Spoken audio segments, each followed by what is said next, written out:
team in town. It's the Pittsburgh Pirates as we come to you from AT Park. It's the Pirates and the Giants in Game 1 of this 3-game series. Hi again, everybody. I'm Dwayne Kuiper. Alongside me is Mike Krupko. Well, Giants, very nice series against the Braves. They take 2 out of 3, a big win yesterday. And tonight they're going to hand the ball to the lefty, Barry Zito, who's coming off a very good start in Houston. So Zito is trying to work on that first half. Have a good first half. That is the goal of Barry Zito. And if he brings that same type of command that he had in his first outing in Houston into tonight's ball game, he'll do fine. And that'll be the key. He does not want to make mistakes out over the middle of the strike zone. He has to stay in the corner. The other thing, too, is this Giants team is a Giants team that you don't know when they're going to explode. They just know that they're going to explode. Yesterday, all the damage came really when after there was 2 outs and nobody was on. And the only time a team can do that is when they're confident. Right now, I mean, that's a key with them offensively, and keep it rolling. Sandoval's hot. Andres Torres in right field tonight instead of Boucher. All right, when we come back, Amy G is going to take a look at some of the highlights, some of the goings-on this weekend. She'll do that after this.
Is brought to you by AT&T, a better 3G experience, and by Toyota. Say yes to amazing deals on your favorite Toyotas. See your local Toyota dealer today. Toyota, yes. For all of you Giants fans on your way to AT Park, good news, tonight, no rain. For all of you that waited through that 4+ hour rain delay yesterday, there is no rain tonight. Game time is on time this evening. And, of course, the Giants face a new opponent in the Pittsburgh Pirates. With that, your Giants are in first place in their first week of the 2010 season with a 5-1 record. Then they came home to take 2 of 3 from the Braves. You're looking at Edgar Renteria, who made a win possible last Friday with a 2-run shot, tying the game. Then yesterday, Pablo Sandoval squaring it up, a 3-hit day for the Panda, single, triple, and a home run. And, of course, your Tim Lincecum showing his Cy Young ways, leaving the Braves absolutely bewildered at the plate, striking out 10 before sending them on their way. Tonight, it is Barry Zito who looks to continue the Giants' winning ways on the mound. A lot of baseball coming your way. First, we are going to check in with our Sportsnet Central studios for an update after these messages. Stay with us.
lead the Giants out of their dugout. Our Game Time weather is brought to you by the Santa Cruz Beach Boardwalk. The admission-free boardwalk is open this weekend. Cool night, 57 degrees. We've got some wind. Humidity at 67%, and it is chilly.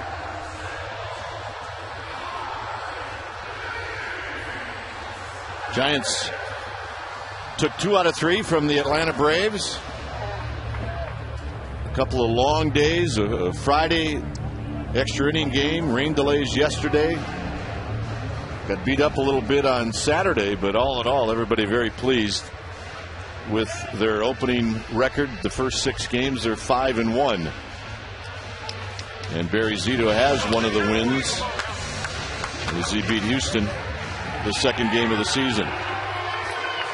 So the Giants take the field. Let's take a look at the Pirates lineup, brought to you by Southwest Airlines. It'll be Iwimura to lead things off, followed by McCutchen and then Millage.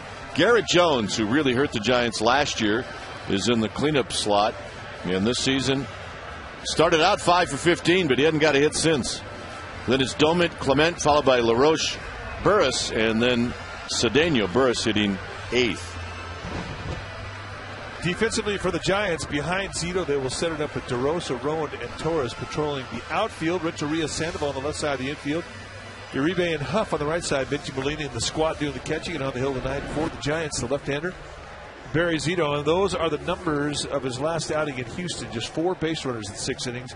0 runs allowed, 5 strikeouts against 1 walk.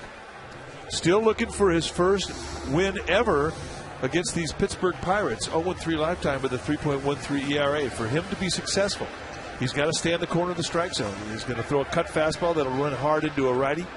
He'll use that inside part of the plate most of the night. His changeup has a little movement that runs away. He has a big curveball and a slider he'll also mix in, but he has to work the corners. Take a little look at our Toyota keys of the game, and stay hot, Panda. That's right. Pablo Sandoval yesterday, a breakout day, a 3-hit day with a long triple and an even longer home run they're still talking about.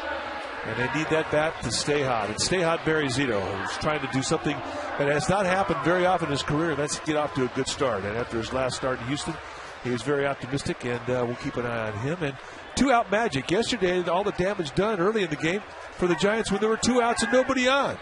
And a team that can do that is a team that's confident. Stay hot. 2-out magic. So here we go as we get ready for the first pitch of the ball game.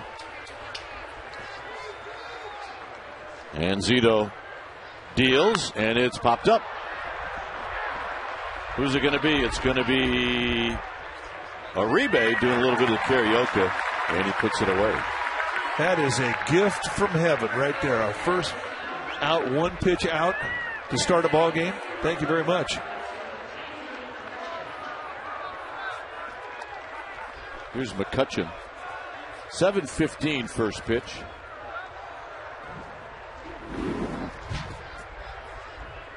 McCutchen, the Giants found out last year, is a very talented young player.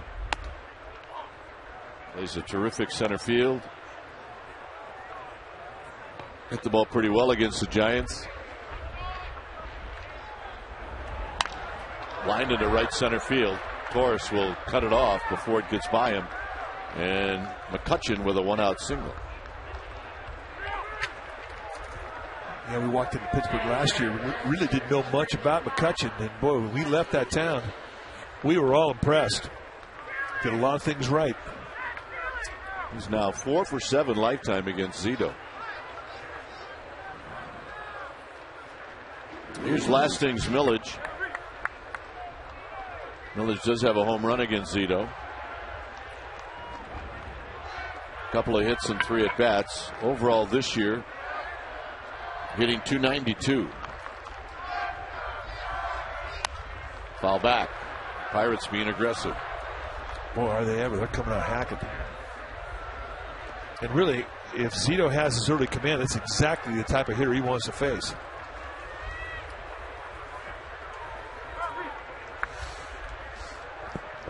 McCutchen with a couple of steals. He hasn't been thrown out. Millage behind in the count 0-1. Out of play, 0-2. Fastball changeup. Zito had to shake 3 times to get the changeup. Millage, a very high draft pick and a big prospect with the Mets. Got shipped over to the Nationals, and now he's here in Pittsburgh.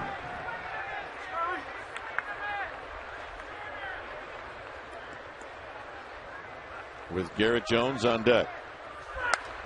Look out, a tomahawk foul down the right field line.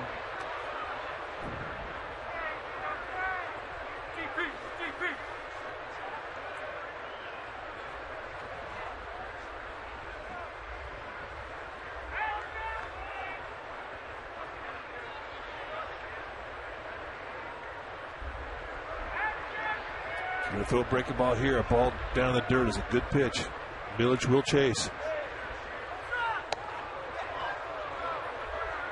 You know, you throw a curveball high, I think it's a good thing to call that pitch again. Because usually a guy will make an adjustment and he'll get that pitch to his location the second time. 1-2. McCutchen inching off a little further. Bouncing ball slowly hit to Uribe. The only play will be at first. Let's check out our Bloomberg Sports graphic and Barry Zito pitch selection on a first pitch. Well, a fastball about 57% of the time, a curveball changeup about 31% of the time combined. 0-1 count. Kind of throw anything at you in an 0-1. In a 1-0 count, though, a little bit more predictable to the curveball or to the fastball, and does not use the curveball that much when he's behind the count on a 1-0. Interesting numbers from Bloomberg. Garrett Jones hitting .208. 3 home runs, 6 RBIs. He's got a couple of hits off of Zito in 6 at bats, and both hits doubles. Takes a first pitch strike. Gary Cedarstrom calling balls and strikes.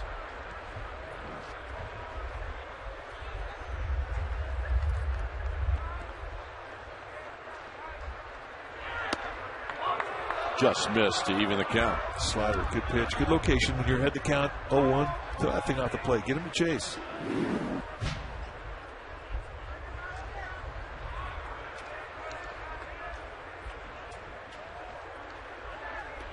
McCutchen with good speed at second. Nice play, Benji Molina, 2-1. He's got an open first base. We talked about how hot Garrett Jones was at the start of the year. 5 for 15, 3 of those hits home runs, but 0 for his last 9.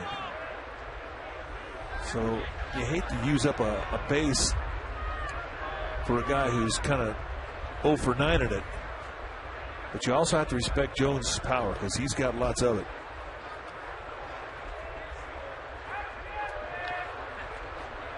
A reminder that this year the rules have changed.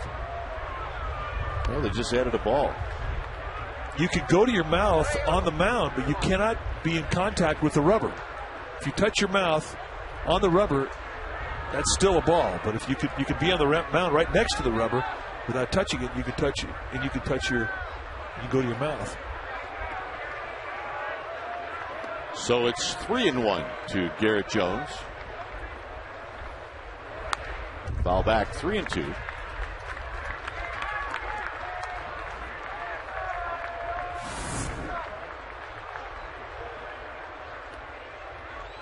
He wasn't on the rubber, and by definition, what the coaching staff was told in spring training was that you could go to your mouth on the rubber. I had a conversation with the Giants coaching staff about it yesterday, and it was a rule that was changed midway through spring to try and speed things up. Runner goes, and it's low, ball 4. McCutchen steals third.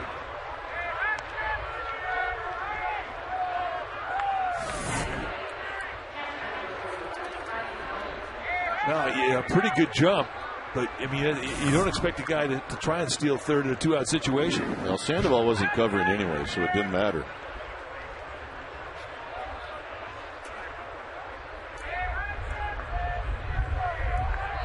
Here's Ryan Domit. 286, a home run, 3 RBIs, 3 for 8 against Zito. In tight, 1 ball and no strikes.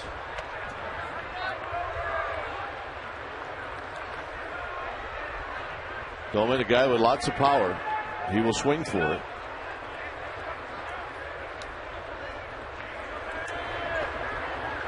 Good speed at third. Jones, the runner at first. And they're going to appeal no swing, 2-0. Well, this becomes a big pitch now.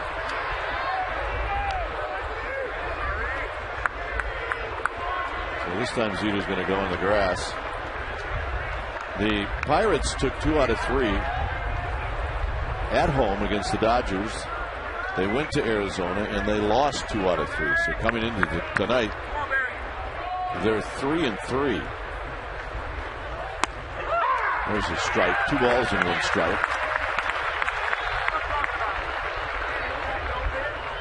Giants in the outfield straight away. Renteria shading Domit to pull about a step and a half. Same for Uribe at second.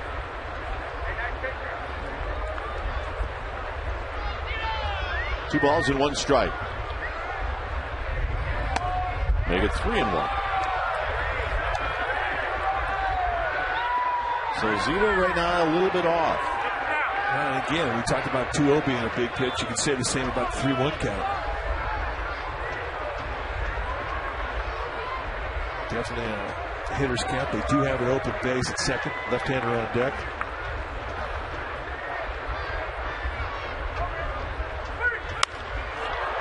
Lifted out to left for Mark DeRosa. So Zito's going to get out of it. And the Pirates strand a pair. Giants are coming up. 0-0.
Northwest Airlines. It'll be Rowan, Renteria, and then Sandoval. Sandoval in the series against the Braves, 5 for 12, hit a big home run and a triple in the win yesterday. Followed by Aubrey Huff and then Mark DeRosa. Benji Molina will hit 6. Uribe, Torres, and Zito round it out. Defensively for the Pirates, they'll have Millage, McCutcheon, and Jones. That's your outfield. Cedeno and LaRoche on the left side of the infield. Iwamura and Clement on the right side. Domit does the catching, and on the hill, a former farmhand in the Giants organization, Brian Burris. Burris, 28-year-old lefty out of Oregon City, Oregon. It's a little over 2 years of big league experience. And there you see the numbers for his entire major league career. Kind of a swing man.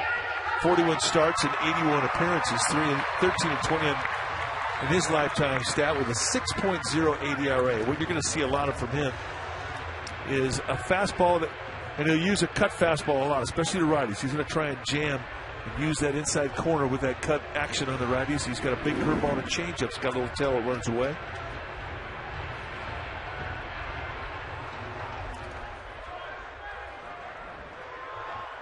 Aaron Rowan to lead things off, facing Brian Burris.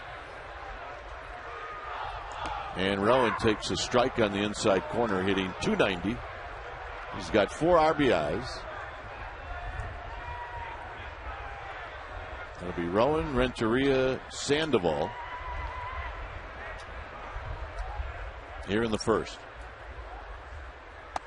And tight. 1 ball and 1 strike.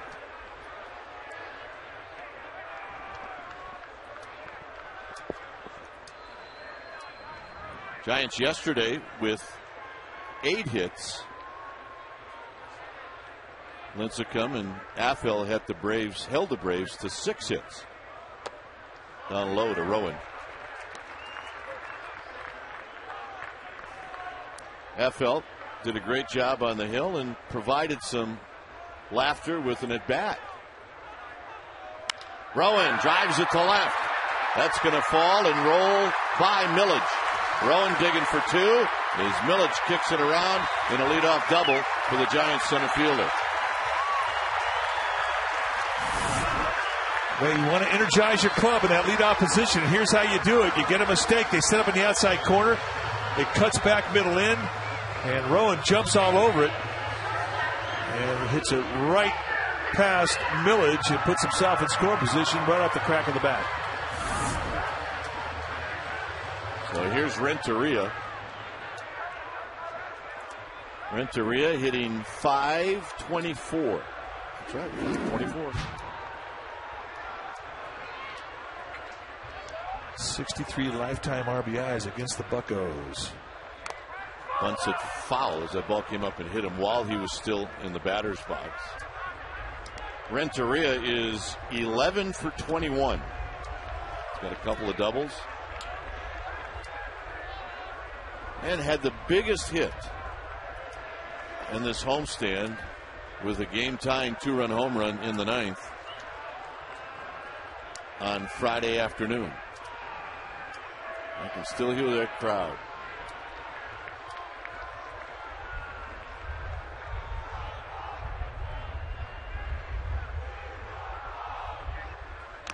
Swinging a foul into the glove of Doman. It's 0-2.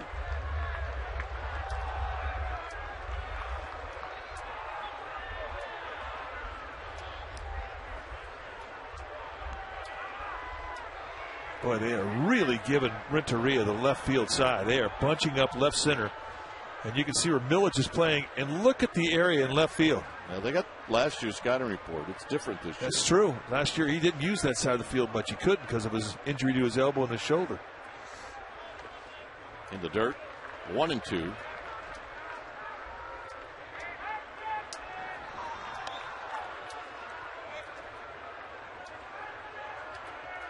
Renteria trying to make good solid contact, but also trying to move Rowan over to third.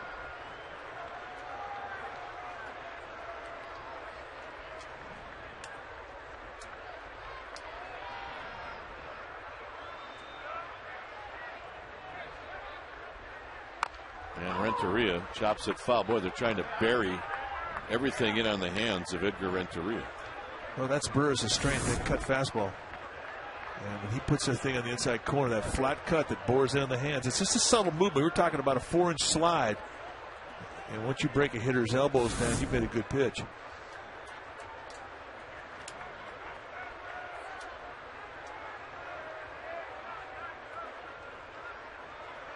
One and two.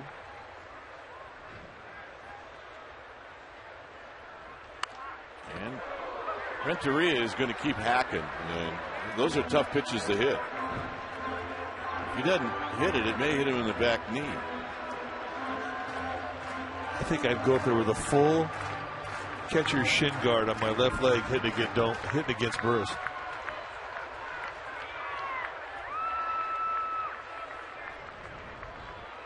You can see the protective piece that Renteria uses. I guess a guy like Burris, I think everybody should strap it on.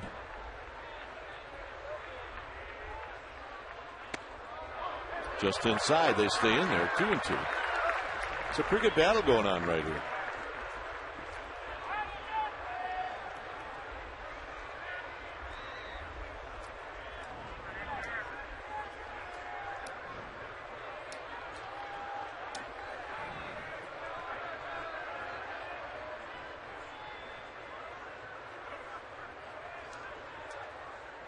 Now they go away, and it's 3-2. And hard in, hard in, hard in, hard in, and then he tries to go softball away with a changeup. It's got a little tail that was sort of the opposite action of that of the fastball. The tail of the changeup will go away from right-handed hitter. The cutter bore in.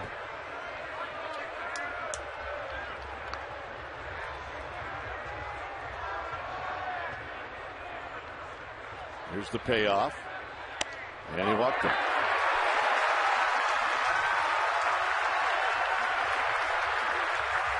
Well, the dynamic deal of the week, well, how about this? A $15 lower box ticket for the Wednesday, April 14th. That's this Wednesday's 12:45 game against these Pirates. Tickets are available at $5 each for tomorrow night and for Wednesday's game as well. To purchase tickets, you can go to sfgiants.com, buy early, and save. Here's Sandoval.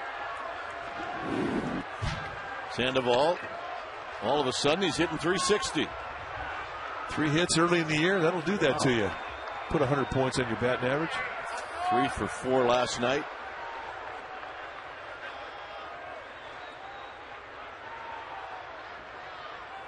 Swing and a miss. No balls and 1 strike.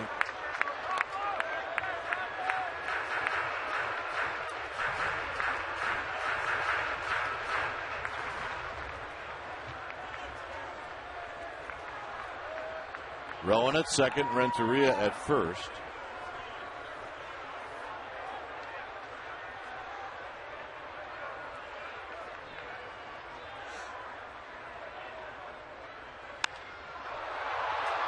Foul territory. Adam LaRoche will put it away. And Burris gets the first out here in the very first inning. And that'll bring up Aubrey Huff.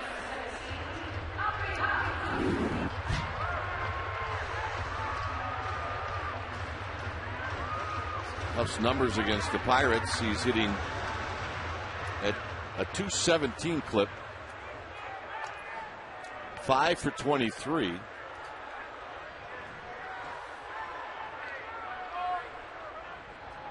Huff went 1 for 2 last night, but he scored a couple of times.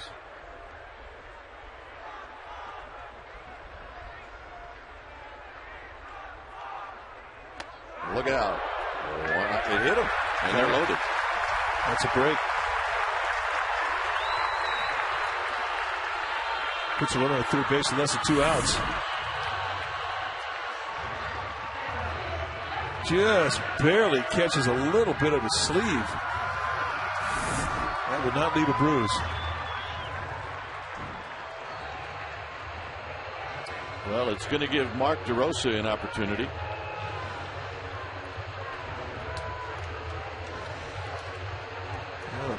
One of the biggest at bats in yesterday's ball game, Mark DeRosa. And when you think that you're an RBI guy, you live for these type of situations, especially early in a game.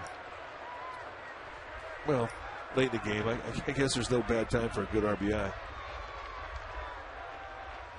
What did we learn about RBIs? The money lies with the RBIs, said Jeff Kent yesterday. As Kent made that observation to his Little League team.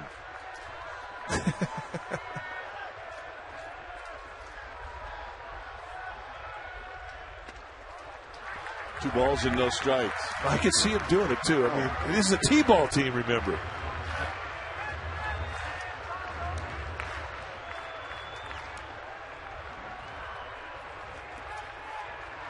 Talked about Zito having a couple of big pitches in the first. Well, Brian Burris facing a similar situation here, 2-0.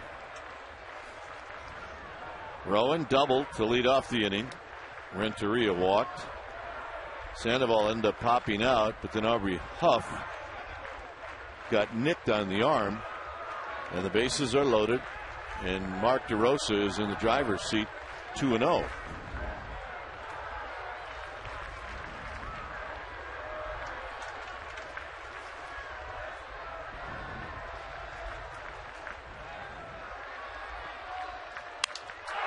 Little flip job in the left field, and it's going to fall. Renteria read it the whole way, and he's going to score.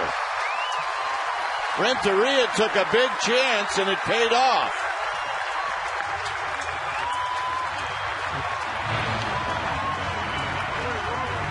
And this is what Jeff Kent has to say about it. The money lies in the RBIs, and that's what I teach these kids out in Little League. The money lies in the RBIs. If you can hit, they're going to find you a place to play. Well said, my friend. Well, you're right about two things. Money does lie with the RBIs, and good instinct on the base pass is, well, it's a great characteristic to have as a ball player. And Edgar Renteria saw that Lasting's Millage out in left field was playing deep, and that ball was going to drop, and he never hesitated. He almost caught Aaron Rowan as he rounded third. He was right on his heels as they both scored. But if that ball's caught, the inning's over, and they don't get anything. But because of his aggressiveness and his read, they have a 2-run lead.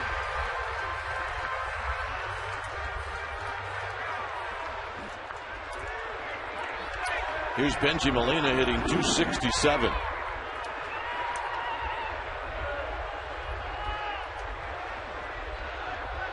And the first pitch to Molina is down low. So DeRosa picks up RBIs 3 and 4 for him to start out this young season.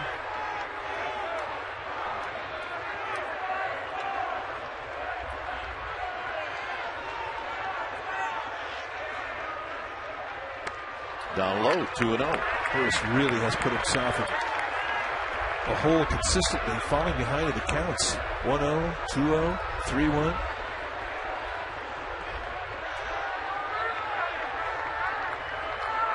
Zito hoping for more.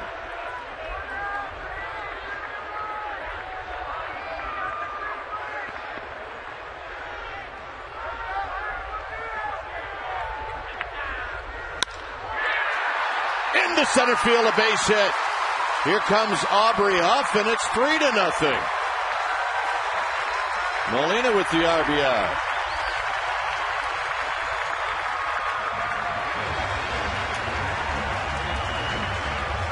Benji Molina, that ability really to extend. This is not a hanger, folks. That is an absolute perfect location. And if you're teaching pitching, you teach this location, the strike zone. Knee-high outside corner. And Benji just goes out there and extends that bat, barrels it up, and gets himself another RBI. And Barry Zito's got himself 3 runs. Here's Uribe. You see San Francisco RBIs for a catcher. Breaking ball for a strike to Uribe. Just 3 behind Bob Brentley.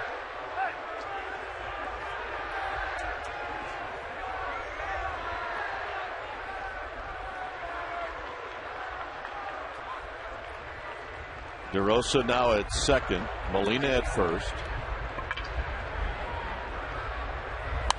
And Uribe fouls it back. Get a pretty good rip at a fastball. It's 0-2.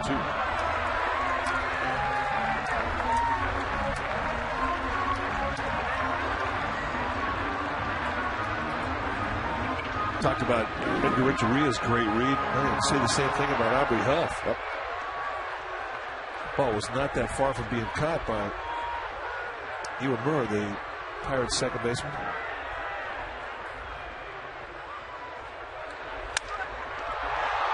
Popped up to the left side of the diamond where LaRoche puts it away.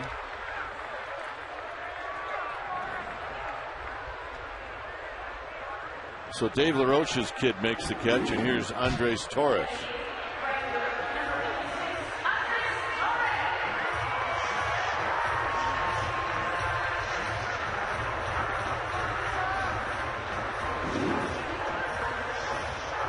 Andres Torres does not have an average this year. He's 0 for 3.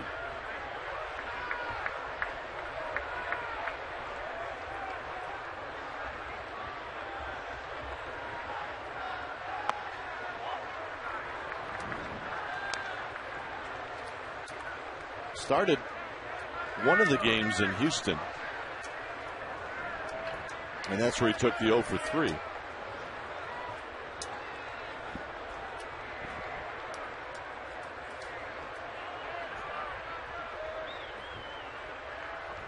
Swing, ain't gonna miss. 1 ball and 1 strike.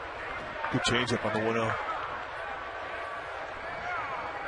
Actually, it was Torres who started the second game of the season, the game that Zito started. So Zito has his own personal right fielder.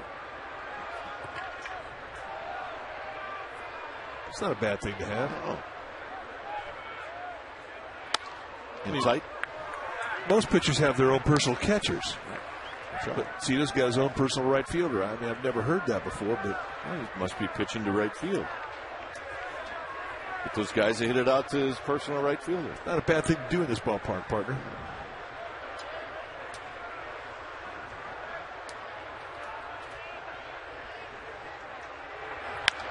Foul, a chopper. It's 2-2. We're just kidding, though. I think we are. If he's out there the next time, we might have a scoop. Could be the first scoop that we've ever heard in this regard. Zito on deck. He wants to hit. He's hitting 500.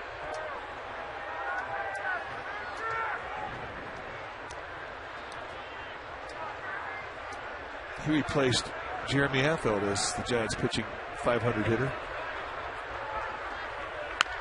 Chop foul.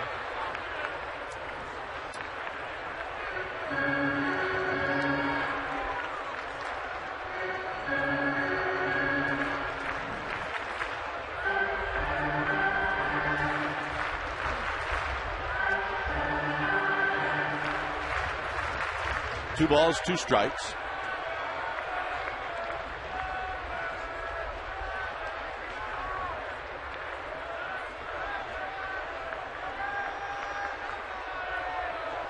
Burris trying to get out of this mess. And this is bounced to short. And Cedeno will go the short way to end the inning. We will head to the second inning, 3-0 Giants.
It's time now for True Giants Stories. Did you know that on April 12, 1960, with 42,269 fans in attendance, the San Francisco Giants beat the Cardinals 3-1 in the first game ever played at Candlestick Park.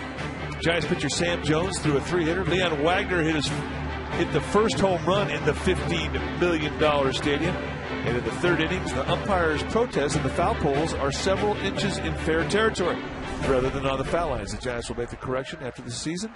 And you can visit farmers.com to hear real true stories from Farmers customers and find a Bay Area agent near you. Farmers Insurance, it really feels good. And Ready feels good. Here's Jeff Clement, and the pitch is high, 1-0. 3-0 Giants. Breaking ball for a strike. 1 ball and 1 strike. Talking about Barry Zito's balk last inning and the new rule change that happened midway through spring, which I've never heard of before. Good breaking ball. Usually rules are handled during the offseason, and the new rule books are printed out, and it's rare that you see an amendment to one of the rules that are existing. Zito gets his first strikeout. But there was a ball called when Zito goes to his mouth and doesn't wipe it off. He goes from his mouth directly to the ball. Now, the new rule says you can be on your mound and you can go to your mouth, but you have to wipe it off before you go to the ball. And that's what he did not do, and he was penalized a ball. And from a 2-1 count, it went to a 3-1 count. Before, if you were going to go to your mouth, you always had to get off of the mound. Umpire Fielding Colbreth made the call on it. But it's something you're going to have to get used to doing. If you do go to your mouth on the mound, you're going to have to wipe it off.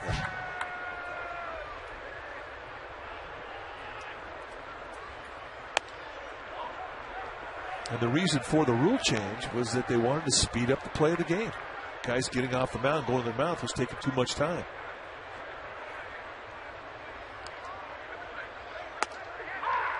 Well, my opinion is they need to deal with the hitters if they want to speed up the game, not the pitchers. Well, I agree with you. Umpire Joe West has been very open about the pace of play between the Yankees and the Boston Red Sox. Those average games are around 4 hours. And the reason that most of those games prolong is because guys take so long getting in the box. Here's Burris, who's in the 8th slot. This hitting the pitcher 8th in this particular spot, it works out because he can bunt, and then you've got a position player to try to knock him in. Zito will make the play, and let's check in with Amy G. Guys, one of my favorite things that you both say is, I want to get that, I want to get that, I want to get that. And everybody is going to want to get one of these. Mike Krukow, known for telling everyone that strikes out, grab some pine meat. We're going to scratch out the pine and put in couch. It's a new marketing campaign launched by Comcast Sportsnet Bay Area. They're coming out of the studio to the park. Every home Tuesday game for the Giants are going to be set up in Willie Mays Plaza, and they're going to bring their Chronicle live set and the Giants pregame live set. Fans are asked to come out by 5 o'clock, and when you come tomorrow, these shirts will be given out limited supply, so get here early. You can check out Chronicle Live. Niners quarterback Alex Smith is going to be a guest, and you'll get a chance to ask Kruk and Kipe a question, and you may even make it on to the broadcast. Fun stuff, guys. All right, thanks, Amy. Here's Cedeno. No balls in 1 strike. Swing and a miss. Nothing in 2. Grab some couch meat. I do that a lot, especially in the offseason. Yes, you do. I do a lot of that myself as well.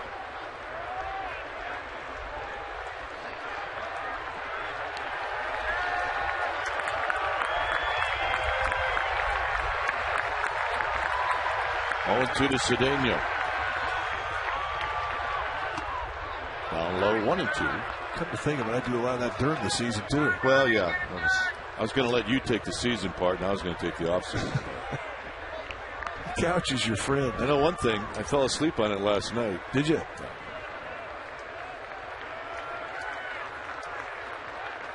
I had to quit doing that. Drool beads were ruining the couch. 1-2 pitch. He's down low, 2 and 2.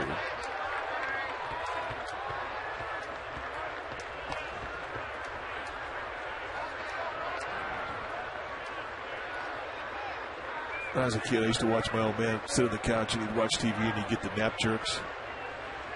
He'd go napping and all of a sudden he'd wake back up.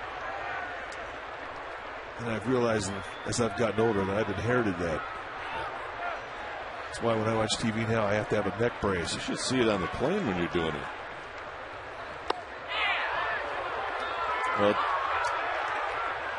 just don't fall asleep with a glass of wine in your lap, that's all.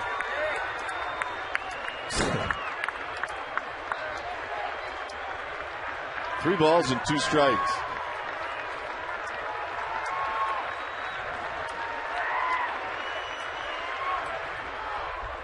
Good time for that play. It's better if you have runners at first and second, but well, the Pirates have been running the 2 outs. They had no fear trying to take third.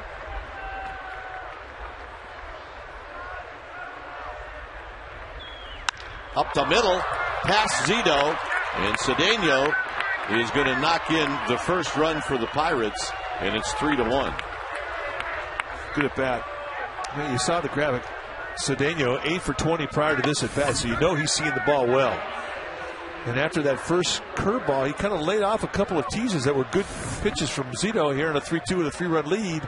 He's got a challenge.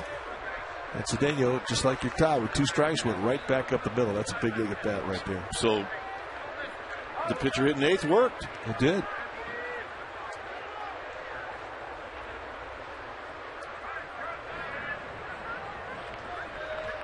Here's Iwamura. Popped out on 1 pitch to lead off the ball game. And this should be an automatic steal situation if you've got a guy with speed.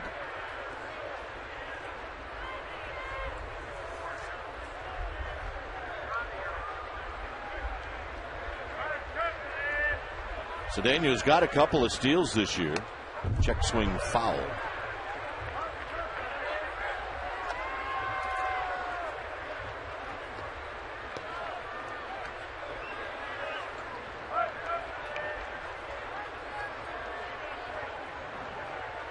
Marlins and Reds are in extra innings. They're in the 10th. 6-5 Cincinnati. So when that game is over with, this game will be the only one going on.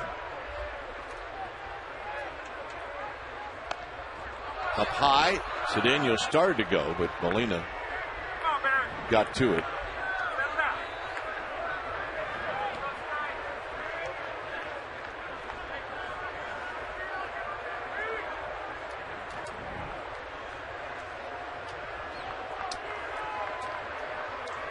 One ball and 1 strike.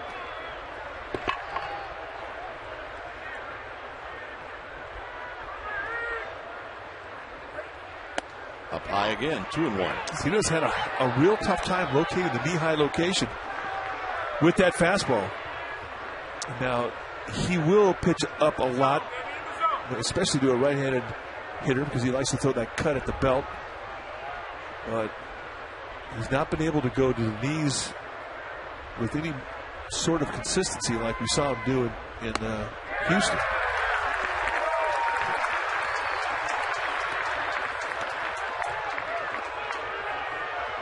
Still looking for the feel of that curveball as well. So he's not quite locked into a good groove that allows him to command his pitches. Still looking for it. See if Cedeno goes 2-2. You'd think he would. We thought he was going to go a long time ago. Into right center field. Torres coming over, and he'll make the sliding catch. Pirates pick up a run. Giants are coming up.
At a funeral? Have I seen it? Yeah. It's not out yet.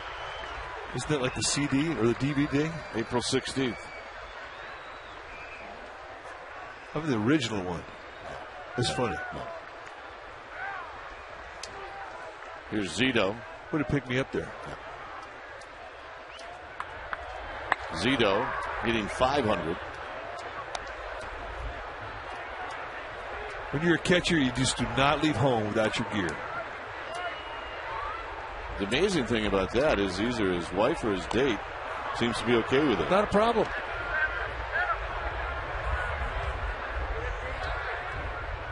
Well, he needs it. She doesn't.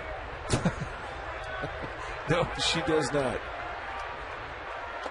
Zito takes low, 1-2. He does. Here's our ball dude. Blake Holsworth. And Harry Holsworth's over and right. Zito out swinging, 1 out.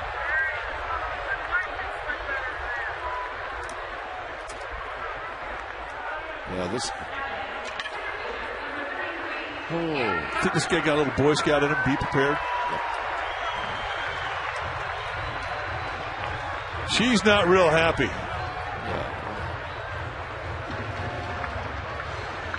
She's going to slap him in the back of the head about 2 more innings.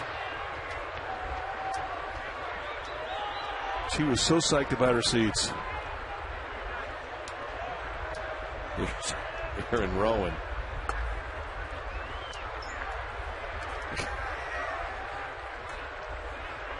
She is not happy. Mr. Antler is sitting right in front of her. Yeah. And whatever happened to the Bullwinkle guy? I might not even want to know. 1 ball and 1 strike. Well, we're back in the Candlestick days. There was a guy that used to come to the ball game and he'd have a full Giants uniform on and he'd have a Bullwinkle hat on, a moose hat with full antlers. He became Moose Man. Aaron flips it out into Triples Alley and trying to chase it down is Jones, and he will for out number 2.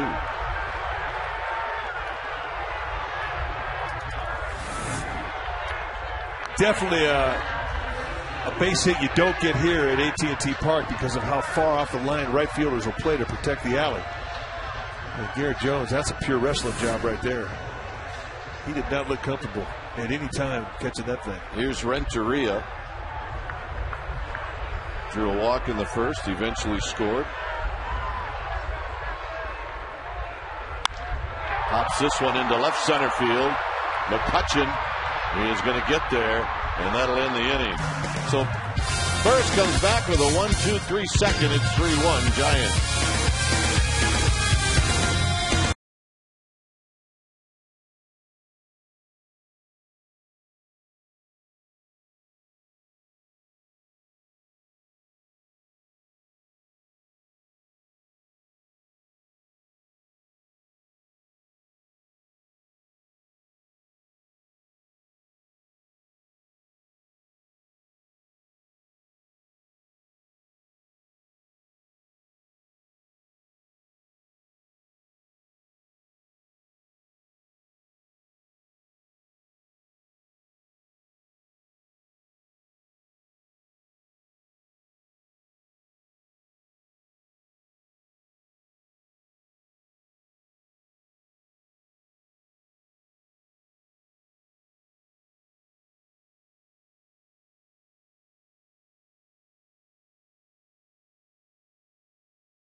top of the third, and it is time for tonight's poll question. Yesterday, Pablo Sandoval hit his very first home run of the 2010 season. Of course, he had 25 in 2009. How many do you think he will hit this year? Log on to csnbayarea.com to vote and check out the results on Giants Postgame Live. Dwayne? All right, Amy, thank you. Here's Andrew McCutchen. And McCutchen looks at a strike.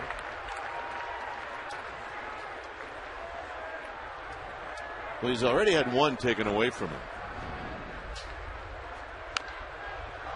with the triple that he hit in Triples Alley.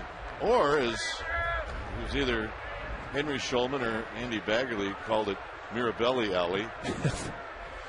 Doug Mirabelli, the very first Giants player to hit a triple in this ballpark. And he was the slowest guy in the league.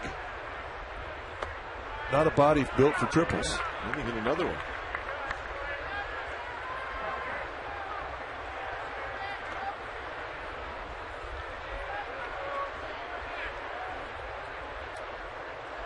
Is Zito going to get scolded again?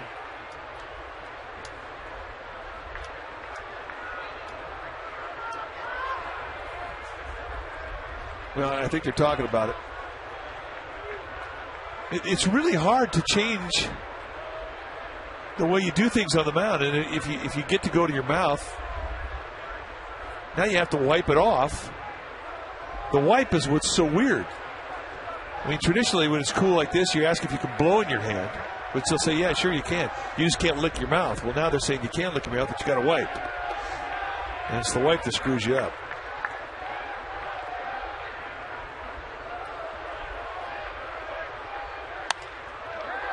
And Aubrey Huff with the play, 1 out. The Marin Independent Journal came up with a story last week. Fabulous story. Take a look at these headlines. Giants in-game reporter balances motherhood, job.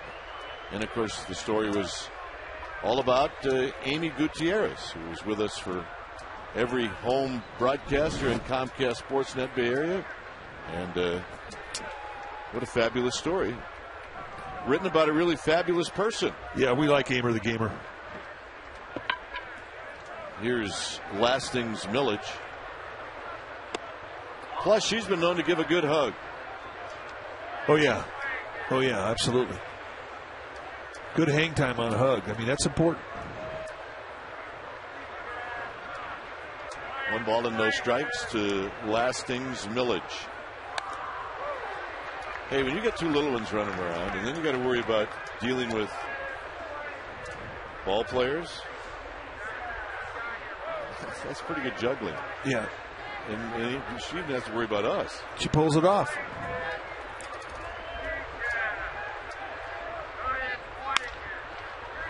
Sandoval from the line. Got him.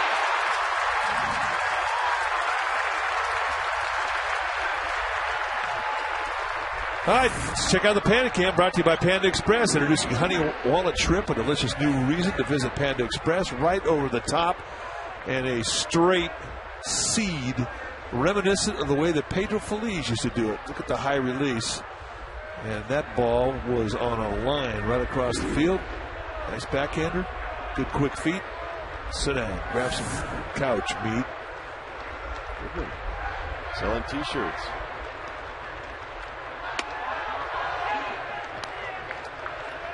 It's like wiping after you go to your mouth. It's hard to do. Hey, old habits? Come on. There's the Panda follower.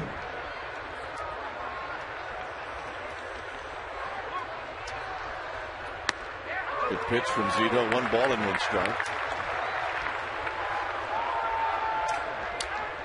This guy was a great story last year for these Pirates. Spent a lot of time in the minor leagues before he really got his shot to come up to the big leagues last year with Pittsburgh. Outfield grass Uribe inning over. We'll talk more about Garrett Jones the next time he comes up.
You got the Pablo Sandoval bobblehead 6-pack.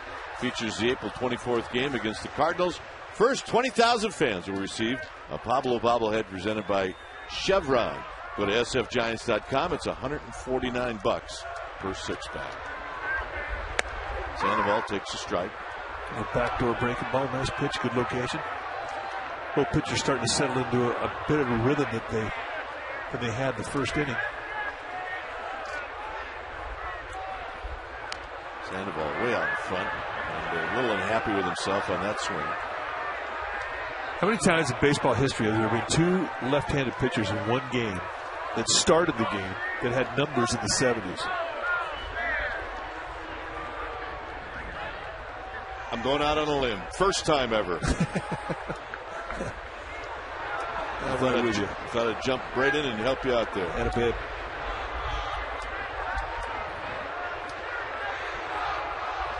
Sandoval golfs one down the left field line. He's hot. And the Panda headed for two, and he'll make it easily.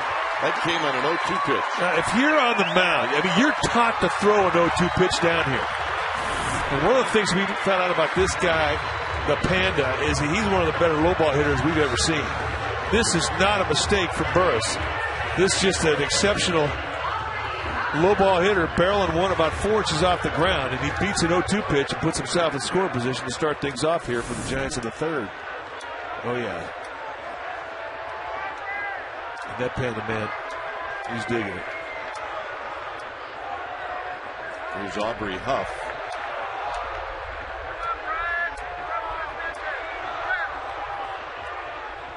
So you can be in the witness protection program and still come out to the game. Yeah, not a problem. Just wear the Panda. Just put the Panda mask on.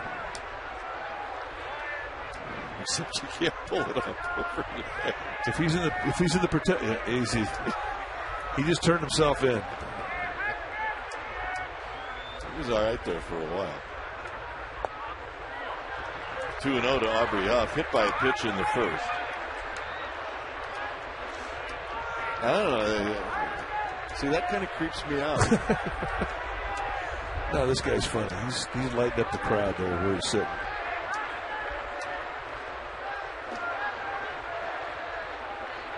Dual pitch coming up to Huff. 3-0. Huff is not afraid to take a walk.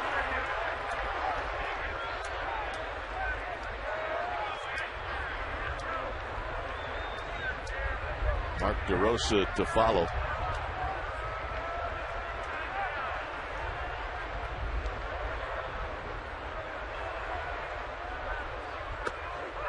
And a strike. 3 balls and 1 strike.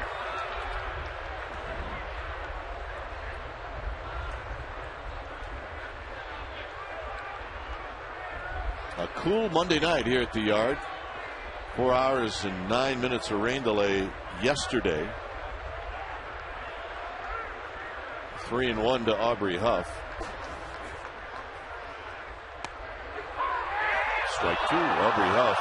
Well, it looked like it's even possible that Doma got crossed up. Well, Doma right away going to go out and talk a bit about it.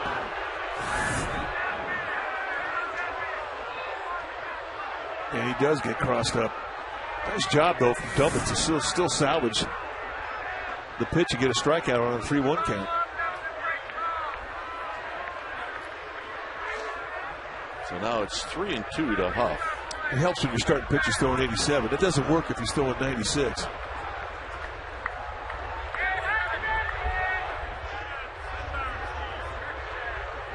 Huff stays alive.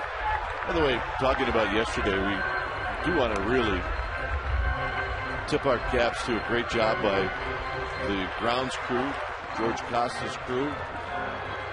I mean, we looked out on the field about 3 hours into the rain delay and said, there's no chance.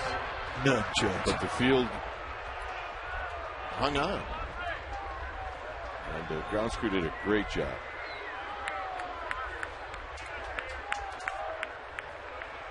Three and 2.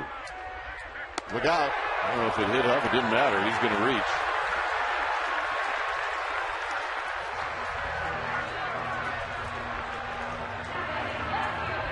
Well, a reminder that the Stanley Cup playoffs are just about to get underway. And you can check out Game 1 between the Sharks and the Avalanche Wednesday at 7:30. The pregame live starts at 7 p.m. You'll see it right here on Comcast Sportsnet California.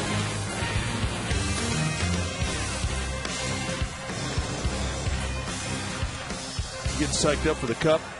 Getting psyched up for the Sharks. You start growing your beard? Can't do that. DeRosa takes a bit high. What a... So Huff was hit. Is that what they said? They ruled it a hit by pitch.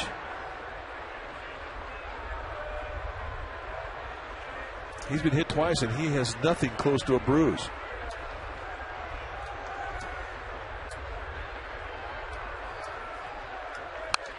Foul back, but swing by DeRosa. Right on it. Greg Elliott in charge of the grounds crew.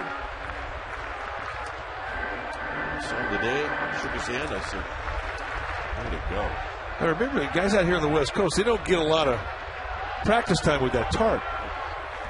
Like they got to break out the instructions every time they use it. DeRosa lines this one. There's one. And hustling back is Aubrey Huff. Otherwise, that had triple play written all over it. Boy, I'll say. Great at bat. Just a bullet off the bat of DeRosa. And Andy LaRoche spears it, knows he has a chance at second. And if it's not a heads-up play from Huff at first, they will get three.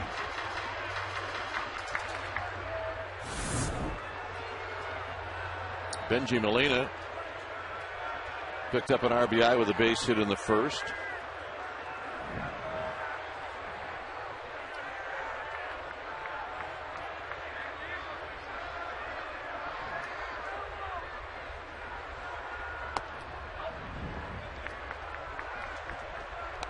Juan Uribe to follow. 3-1 Giants here in the bottom of the third inning.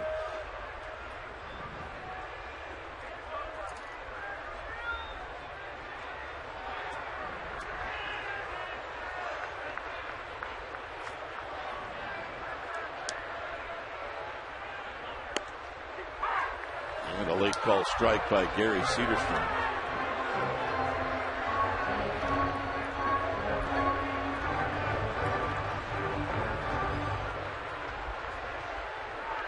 How about the home opener for the San Diego Padres? They beat the Atlanta Braves 17-2. Ouch. Ouch is right. Molina down the left field line. This is a fair ball. Here comes Huff. Flannery sending him. Here's the throw home. Not in time. And Benji Molina with another RBI. And it's 4-1.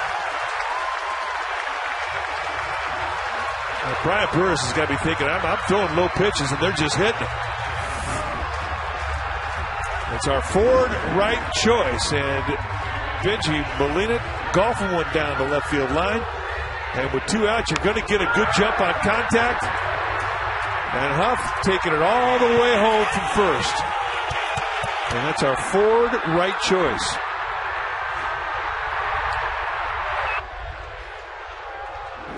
DeRosa standing and applauding, and here's Uribe. Uribe comes up empty, and it's 0-1. Foul action. Is it Guillermo? I think it is. No balls in one strike.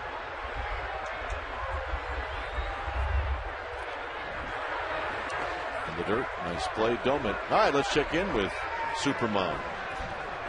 Well, guys, we just saw Huff do some heads-up base running. He's not just proving his worth to this team as a professional hitter, but on the base paths as well. We saw it yesterday, a real heads-up play by him running the bases, getting to third, and we just saw it again. We talked to Bruce Bochy about it before the game tonight, and Bochy said in spring training, Huff told him, hey, I may not be the fastest runner, but I'm aggressive and I'm solid, and that was just evidenced, guys.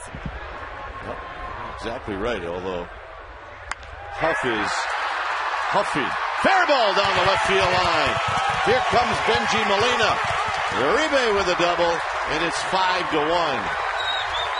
There's been some loud contact this inning off of Brian Burris.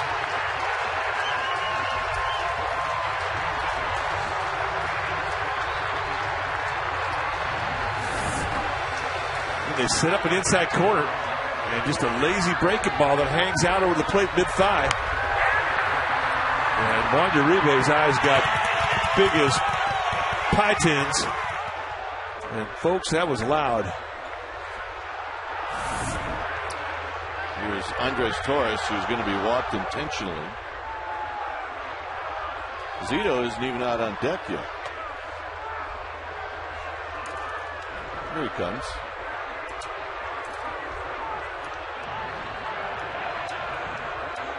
Aubrey Huff's looking for air. He is. He's huffing and puffing. He's Aubrey huffing and puffing.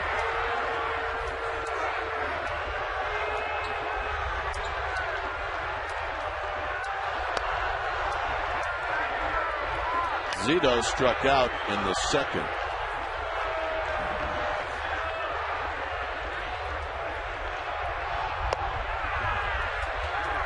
And he will have an opportunity here in the third. Giants with 3 doubles in this game.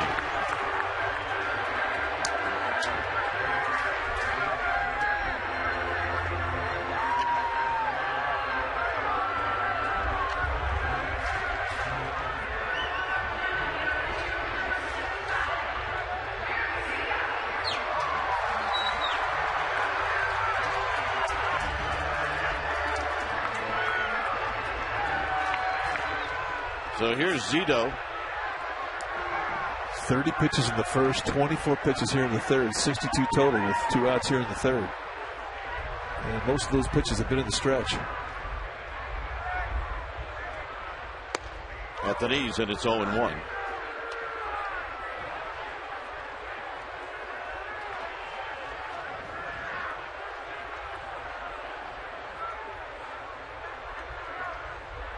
Rowan waiting on deck. Zito takes it low. 1 ball and 1 strike. By the way, in that San Diego Atlanta game, Padres had a 10-run 4th inning off of Jar Jurgens.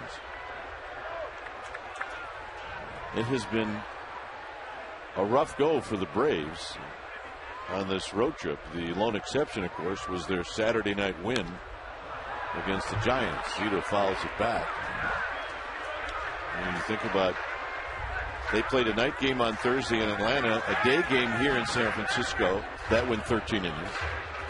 Then the night game Saturday, and then the 4-hour, 9-minute rain delay, and then the loss. They open up, they get a day game in San Diego, and they get smoked. Blanks hit a couple of home runs for the Padres.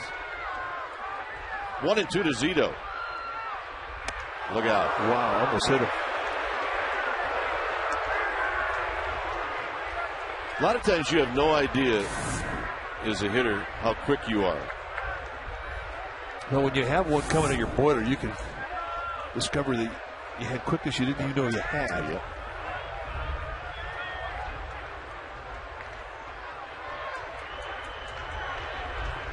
Zito on the ground to third.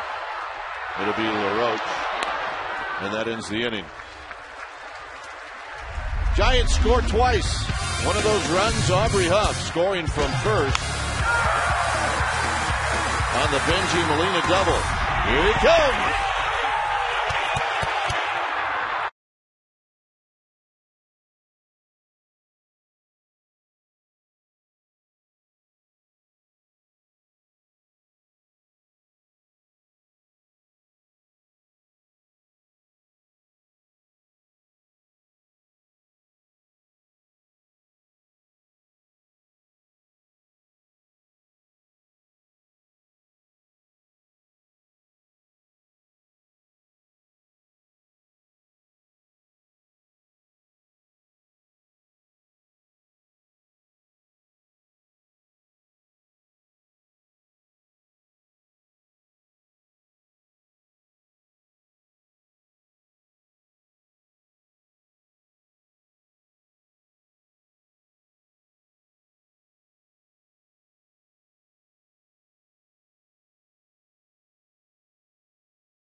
respectively, to record 200 hits in a season? No. Here's Ryan Domit.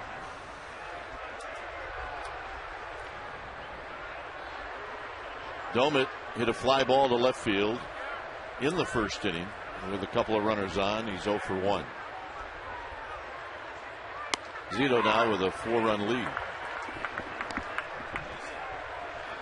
Well, pretty impressive career statistics when you get this guy 4 or more runs.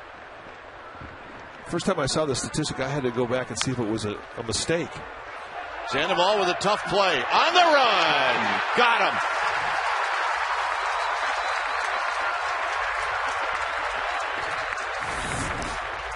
Now the Panda playing deep in respect of Domit's power, coming in and on the run off the right foot throws a seed right to Aubrey Huff. This is one of those swings of the bat. If you're a catcher like Domit and you get gunned out by a half a step, you're cursing the catching position, because in all likelihood it just cost you another hit. There's Clement who fouls it back, and it's 0-1. The statistic about Barry Zito that just jumps off the page in his career, if you get him at least 4 runs of support, his record is 105-6. That's unbelievable. That's a .945 win percentage. It just basically says the guy's a great front runner. You get him runs, he makes him stand. Clement pops it up over by the Giants dugout. Last year, the run support or lack of run support, 10 times he took the ball last year, made starts, and they got no runs. 16 times, 1 runs or less. 20 times, 2 runs or less. And only 5 times did they get 4 runs or more for him. Wow. Huff on a big hop to Zito, 2 outs. And he never complained. He just got ready for the next start. Our admiration for this guy as a professional is off the charts.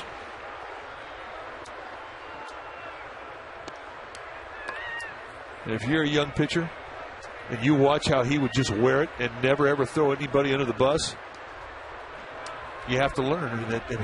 And what better teacher than Zito? Well, Matt Cain did it for a couple of years. Yeah, you bet. Then same thing. Never complained one time. And there were a lot of writers that were trying to bait him to complain.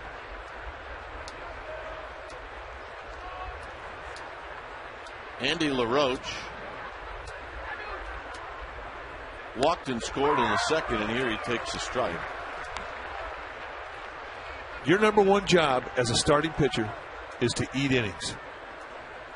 That's your number one job. Renteria on the backhand. Aubrey Huff will dig it out, and that ends the inning. Zito now with back-to-back 1-2-3 innings.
Top here on Monday night against the Pirates 5-1. Michael Casas here, former teammate of my partner. There's the pink pine tar. He can pitch. Good teammate. And never, ever refuse the ball. Here's Aaron Rowan, who doubled and he flied out. Rowan on the ground to deep short, where Cedeno will throw him out. Back in some of those years, 86, 87, 88, 89, I mean, he had some big, big games for our teams.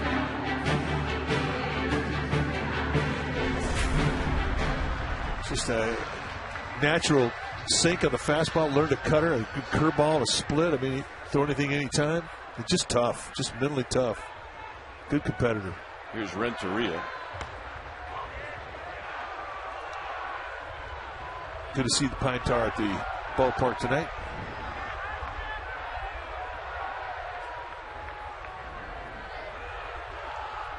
One-oh pitches down low, 2 balls and no strikes.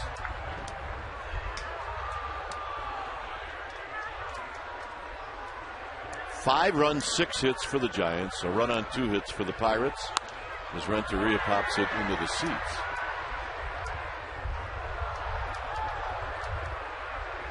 We talked about the grounds crew did a terrific job. They did hanging in there yesterday. How about the fans that hung around? Amazing. 4 hours and 10 minutes of rain delay. And then to sit there through a 2-hour, 19-minute game. And the noise level in the 9th inning was off the charts. It was. And the last out was made. And no sooner was the last out made, and the skies just opened up. Downpour. Henry Shulman wrote it was the fastest celebration he's ever seen on the field. Indeed it was. 2-2 to Edgar Renteria. And Renteria digs it out and fouls it.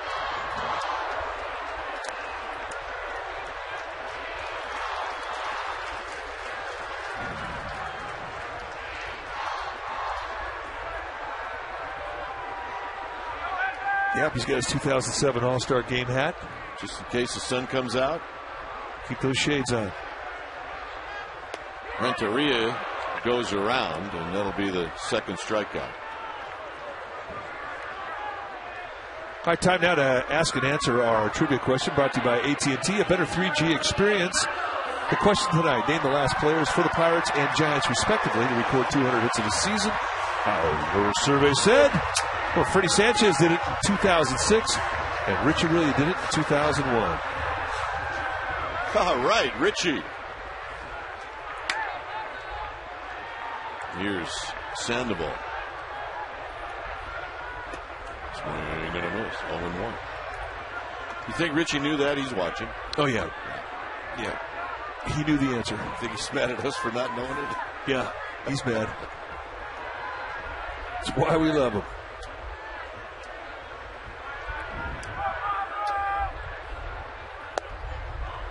This time Sandoval lays off. It's 1 ball and 1 strike.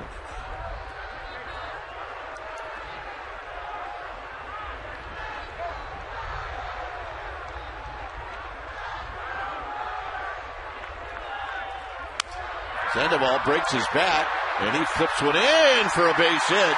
His Millage will knock it down on 1 hop. A for effort out there by Lasting's Millage. Once you make the commitment to dive, the one fear you have as an outfielder is if that ball gets by you, it's extra bases.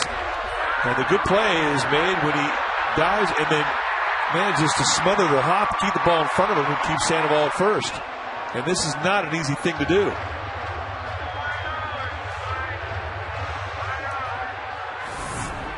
So Millage keeps Sandoval at first, and here's Aubrey Huff.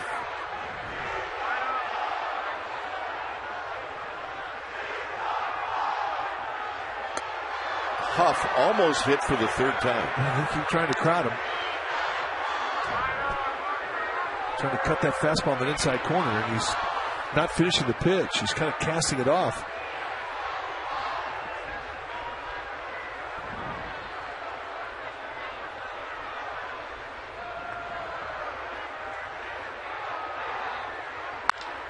Huff. High drive, right center field. This one is up against the wall.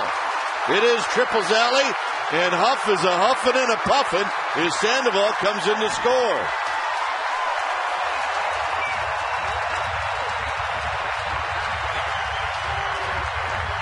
We're going to make that our Dodge Ram drive of the game, and why not?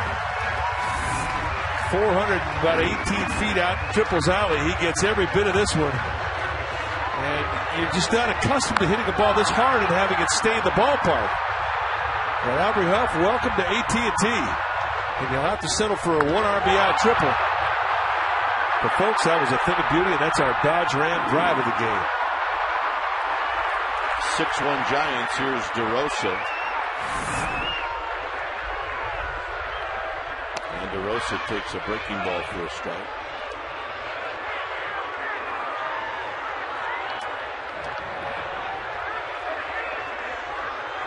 DeRosa's got a couple of RBIs. Knocked in a pair in the first.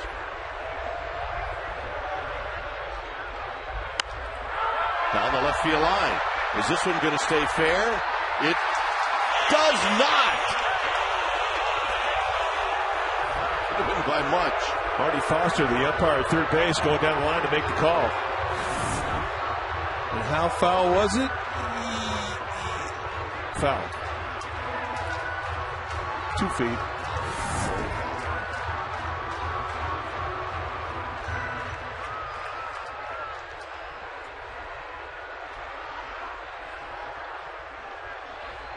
To DeRosa.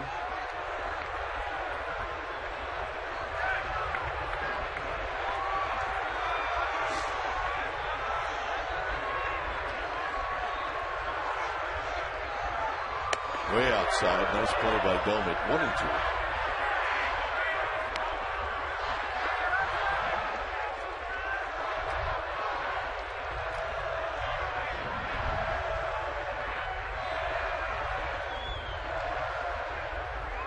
DJ Carrasco starting to get greased up in the Pirates pen.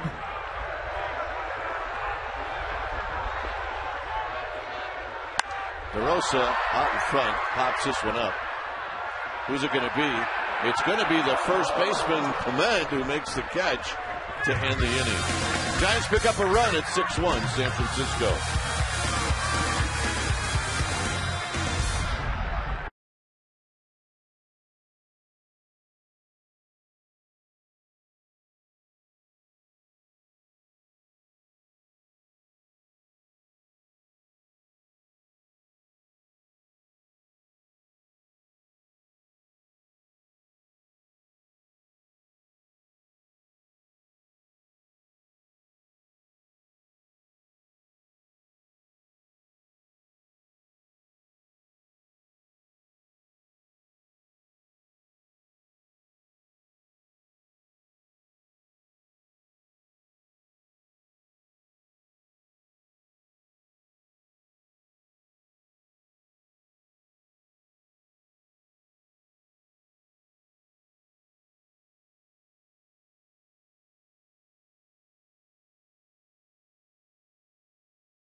Giants, it's wearable blanket night presented by Fanta, and it'll go to the first 20,000 people. It's also the first Orange Friday at AT&T Park, so come on out, purchase tickets, buy early, visit sfgiants.com. Lincecum showing on the wearable blanket. I want to get that.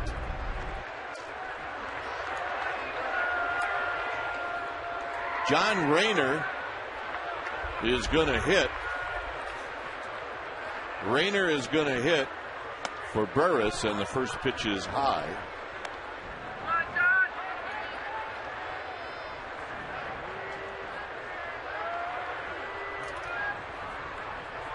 Rayner on the season is 0 for 1. He takes a strike.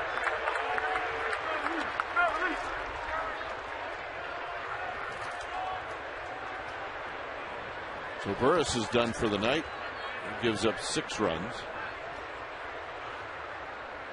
This is hit on the ground sharply. Knocking it down is Renteria. And he had a little tough time picking it up. So it'll end up being a base hit. Well, if he picks it up the first time, I think he's got a shot. And that's experience of a veteran. I mean, a younger player would have made a throw.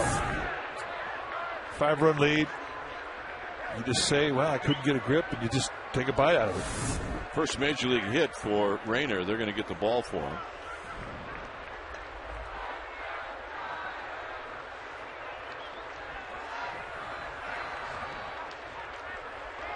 And that'll bring to the plate Ronnie Cedeno.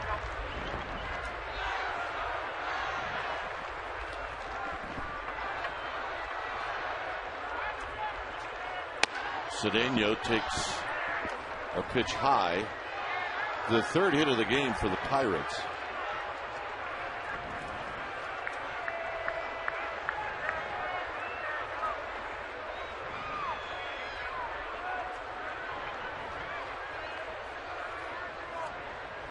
Cedeno takes low. Now it's 2-0. Cedeno knocked in the only run of the game for the Pirates with a base hit up the middle. And that planted Andy LaRoche, who had drawn a walk.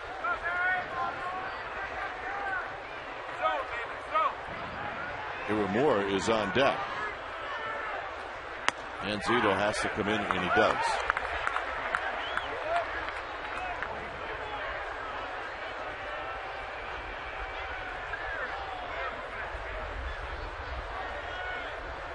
Two balls and 1 strike.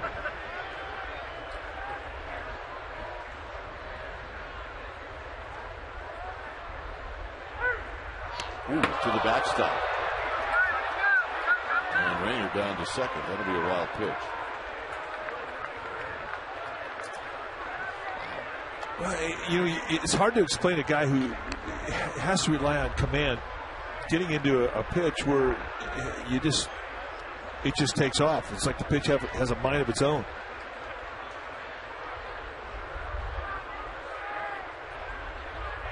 I mean, that was way wild. And a 2-1 count, that's hard to explain. Comes back to make it 3-2. And comes right back in the strike zone.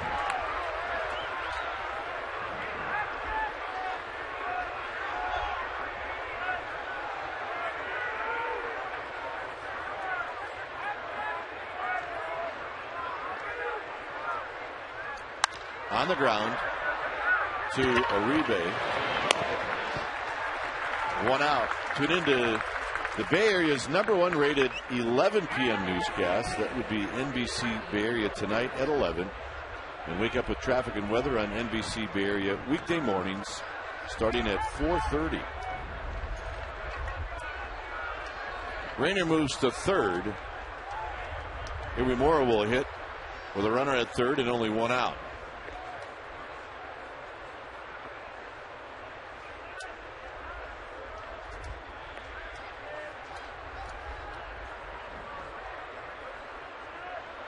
Big breaking ball misses. Iwimura has popped out and he's flied out.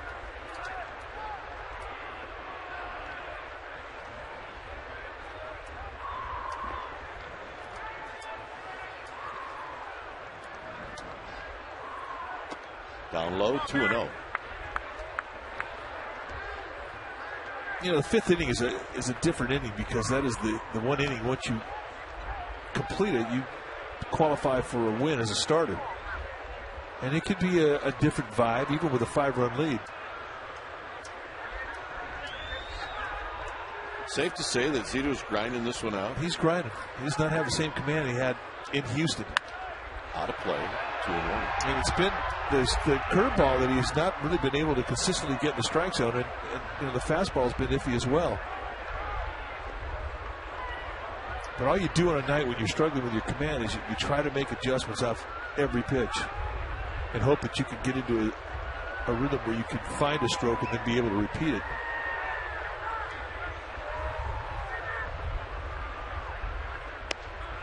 You know how they always talk about golfers in a 4-day tournament? There's one day that you can't really explain where your stroke went. And you kind of have to just scratch and claw to put up some kind of a score. Well, tonight's start's sort of been that way for Barry Zito. Hit very well to left. DeRosa's going to watch this one go high off the wall. Coming in to score is Rayner. And it's a double for Irimura and an RBI. There's Carey out to the left side of the field, and it's been that way the whole homestand. Nice opposite field hitting from Irimura. Belt high mistake.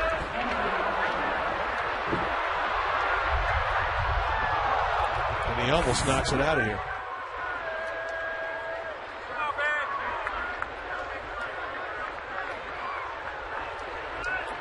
Here's McCutcheon.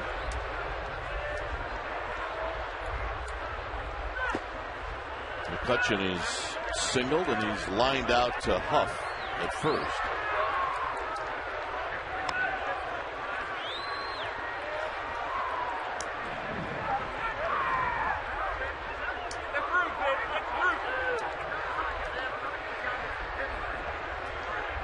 Millage to follow.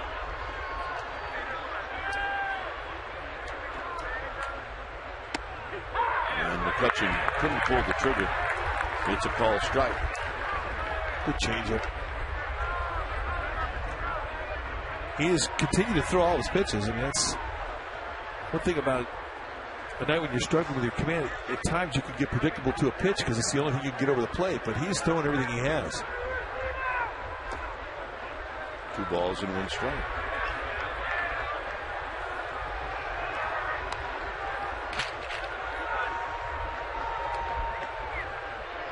You never know what's going to show up on any given day as a pitcher. And when you go out there and you make it work when you don't really have much going for you, you know what they call that? Pitching.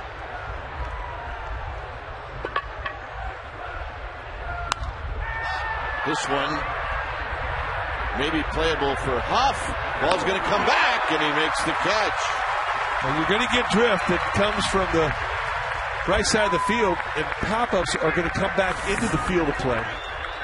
And it's something you have to learn. And Aubrey Huff, this is the 5th game he's ever had here, or 4th game, I should say. And this one kind of comes back in. You just have to stay with it. You got to get over it. You got to stay with it. It's only going to get worse. April and September are kind of alike, but the rest of the time, you really see drift on pop-ups to the right side of the field. Here's Millage. Another pitch blocked by Benji Molina. You find it, and then it just becomes a wrestling match as you try and drift with the ball. Nice play. Is that Benny's camera? Dave Benzer? 1-0 to Millage. High 2-0. I don't think Dave Benzer would bail out on a pop-up. No, not Benny. And he does it without a helmet. And he does it with a golf hat at a baseball game. Without a face mask. Up the middle. Uribe on the backhand. And he got him. A run for the Pirates at 6-2 Giants.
Ask Crooked Kite. Visit csnbayarea.com and ask us a question. We'll answer. What a game. My name is Rosane Ressa, and I'm from San Jose, California. Hey, Kruk and Kipe, I want to know, so what did the players do during a rain delay in the clubhouse, and what did you do during a rain delay in the clubhouse?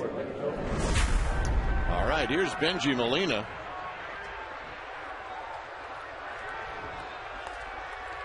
Molina's got a couple of hits and a couple of RBIs. And he takes a pitch high.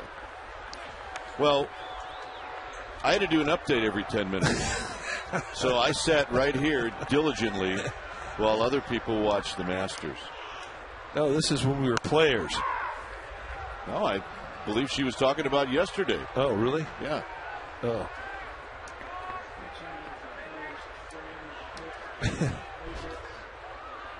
Well, let's just say as players, what did we do? When it's time for a change, think Speedy Oil Change and Tune-Up. Your oil change tune-up and smog experts. Into right center field. And this is going to fall, and Benji Molina's 3 for 3.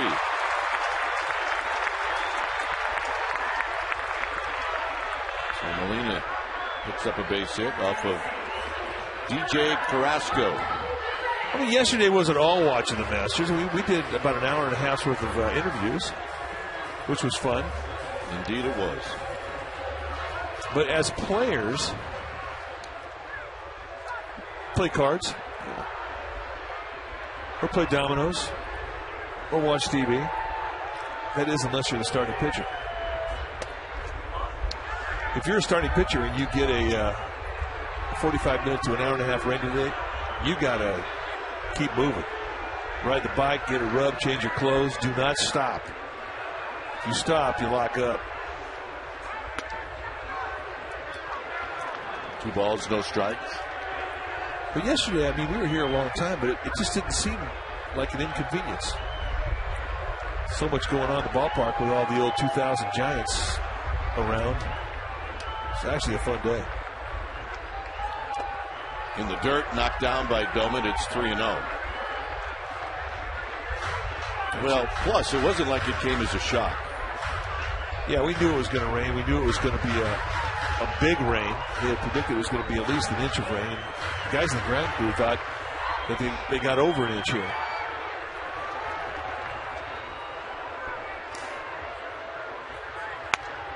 Right there, 3-1. They had said we were going to get rain delays in yesterday's game, and then we were going to get rain delays in today's game.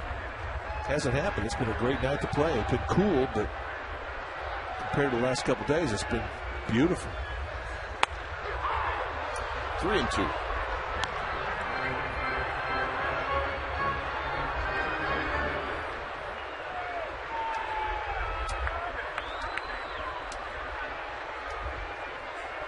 And Uribe out swinging. Well, Giants baseball is brought to you by the U.S. Census. We're in the home stretch for the 2010 census. It's not too late. Fill out and mail back your census form today.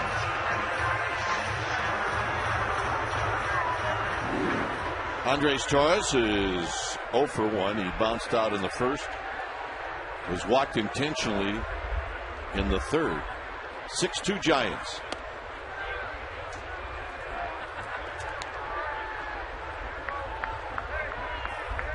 Barry Zito on deck.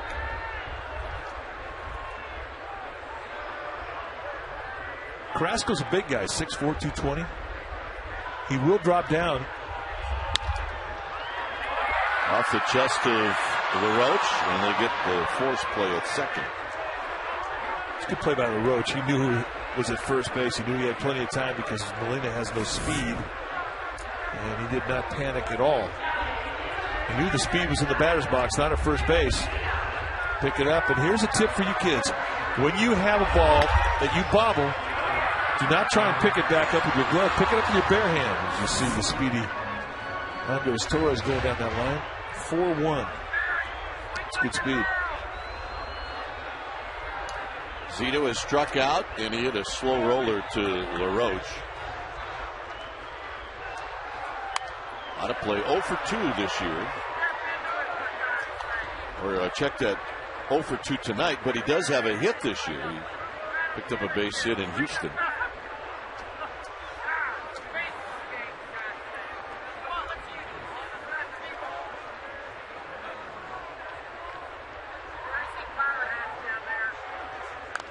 Zito. I don't know why he tagged Zito, but it's 0-2.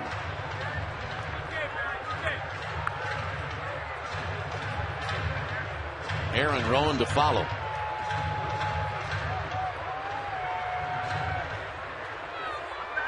DJ Carrasco and our broadcasting partner John Miller have something in common. Both went to Hayward High School. Just inside, it's 1-2.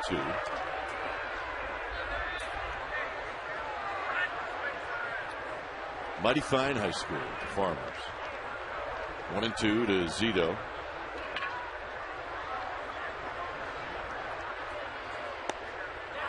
Two balls, 2 strikes. This is a rare night in baseball, numbers-wise. If you're into numbers, Barry Zito 75, Brian Burris 71. He started the game for the Pirates, and now DJ Carrasco comes in, and he's number 77. And that'll do it to end the inning. Through 5 innings, it's 6-2 Giants. I've never seen that before.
Coors Light Freeze Can, and for that we go to the Panda.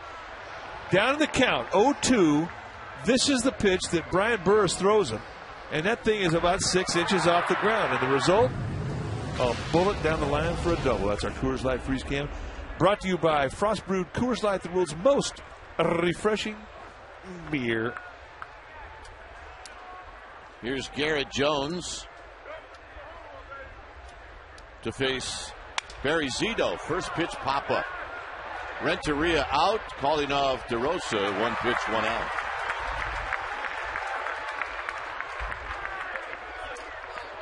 You don't get too many of those in the game. That's the second one for Zito. Yeah, Iwamura, the leadoff hitter in the first inning, went after the first pitch, popped it up. 1 pitch outs to start an inning are gifts. Here's Ryan Domit. 0 for 2, 4 hits for the Pirates.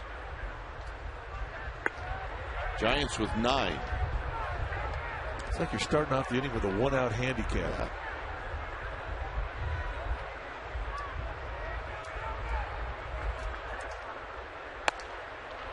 High again, 2-0.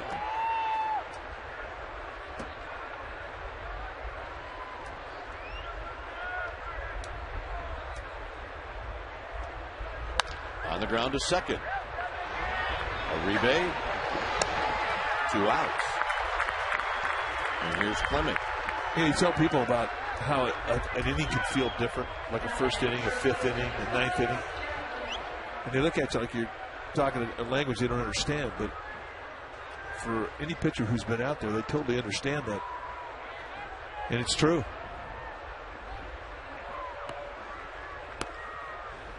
It's almost like you want to hurry those innings up. Here's Clement. Kind of a hanger, 1 ball and no strikes. Target Field open up today. Target Field, the new home of the Minnesota Twins. Lifted out to left. It's carrying to Mark DeRosa. Side retired. Zito with a 1-2-3, 6th inning. Well, the Giants top the order coming up.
Farmers Insurance. To find your local Farmers agent, call 800-FARMERS today. By your Northern California Honda dealers at shophonda.com. And by Xfinity, the next generation in home entertainment. Now available in the Bay Area and coming soon to the Central Valley. All right, let's check out our McDonald's game summary. 6-2 lead for the Giants. A couple of RBIs for Cedeno and Iwimura. Burris left after 4. And then Molina's 3 for 3. And Zito is hung in there tonight as Rowan takes a strike. And that's our McDonald's game summary.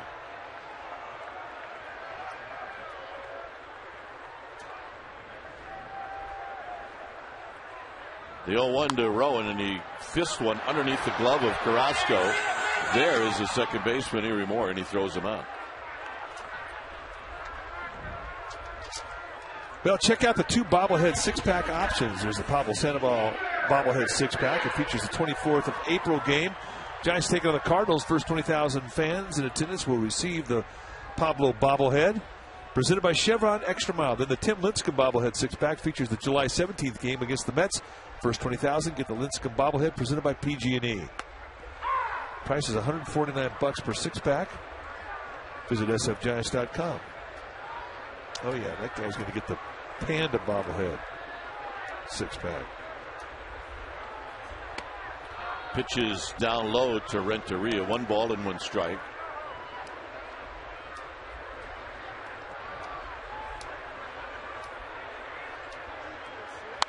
Out of play.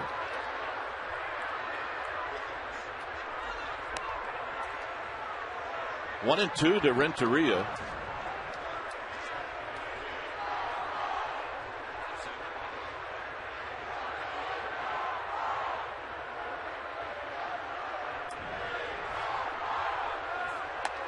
Kind of a frisbee slider. 2 balls and 2 strikes.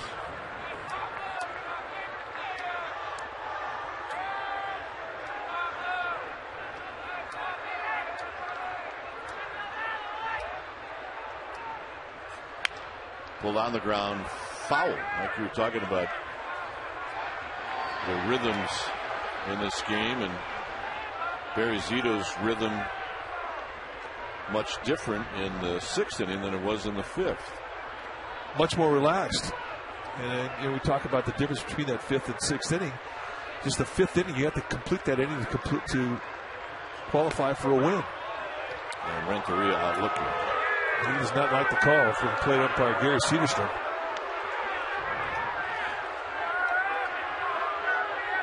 He thought this was low all the way. And the way it was received, I think he's got a pretty good argument.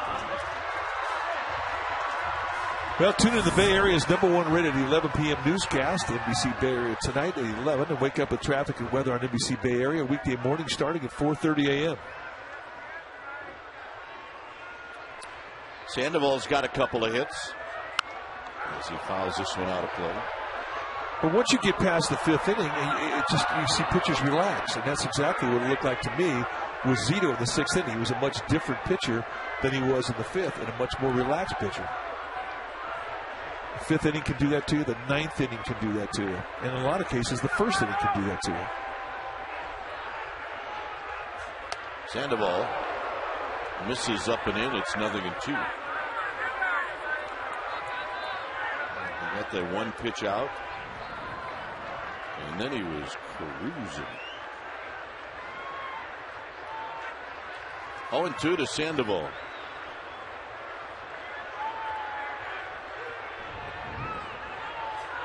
High. 1 ball and 2 strikes. Carrasco going right back up there to see if he chase a higher one. Not a bad pitch.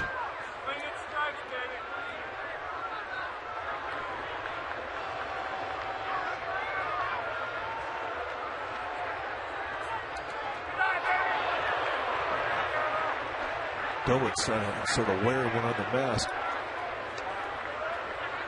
But Carrasco going on both ends of the spectrum. The high fastball to try and get Pandoval to chase, and then the Pandoval trying to get him in the dirt.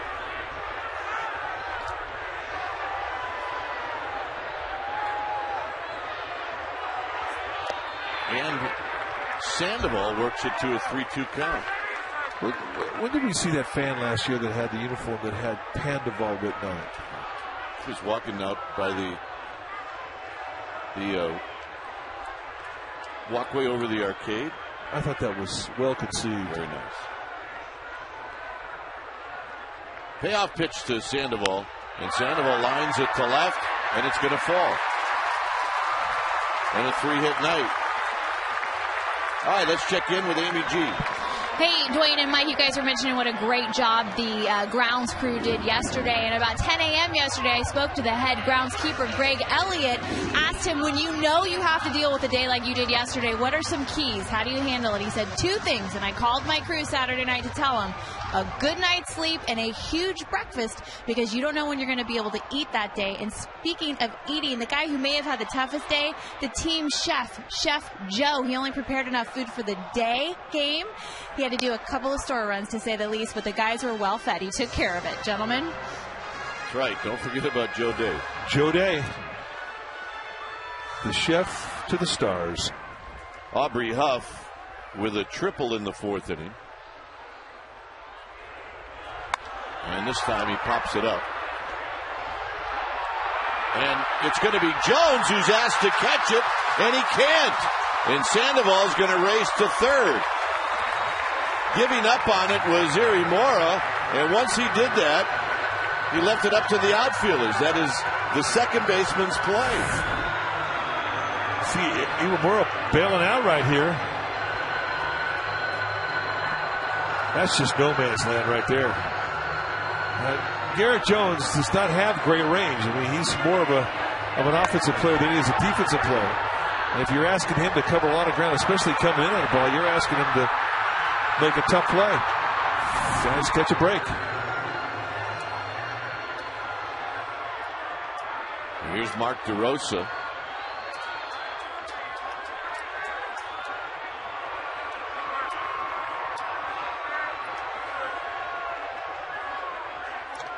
In the dirt to the backstop. Here comes Sandoval. He's going to score, and it's 7-2.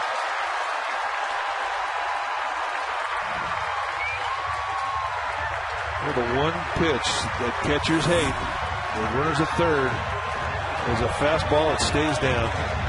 And I'm not sure, it may have hit on home plate. It did, indeed. And once it hits on home plate, it skims, and you're in trouble.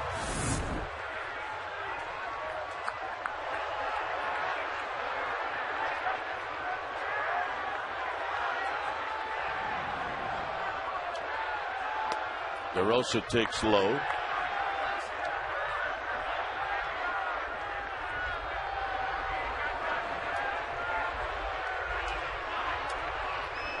Hensley Mullins, hitting instructor, sitting there in front of Pablo Sandoval.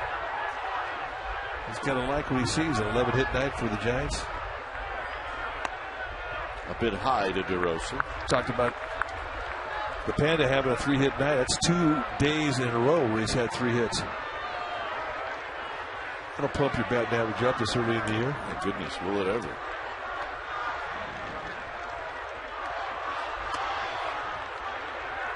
A strike to DeRosa. It's now 3-1.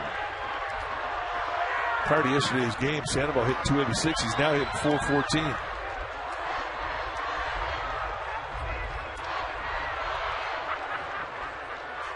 DeRosa out of play.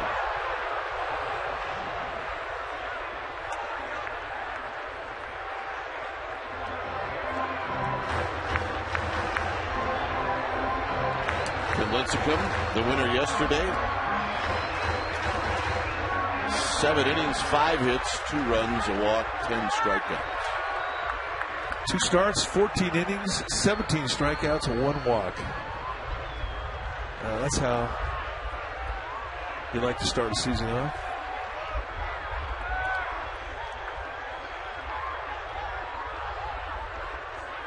DeRosa just got a piece of it, so he'll stay alive. You know, the thing about Lincecum that is so amazing, and here he is, a little over 2.5 years in the big leagues. His first 2 full seasons, he gets 2 Cy Young awards. He's not surprised by anything he's done. Not a bit. We'll say this, though. Once McCann hit the home run, he got a little bit more serious. Yeah. The door got slammed shut. It's always fun to watch Lincecum face a guy that has just hit a home run off him. Next time McCann came up, 1, 2, 3. See ya. Now McCann later on got a hit again off of him, a base hit, but sticks that jaw at the next time up. McCann 8 for 19 lifetime against him. I mean, he's got some ownage. 4 doubles, 3 doubles and a home run, I think it is. But you're right, the second time up after the home run, good morning, good afternoon, and go grab some pine meat.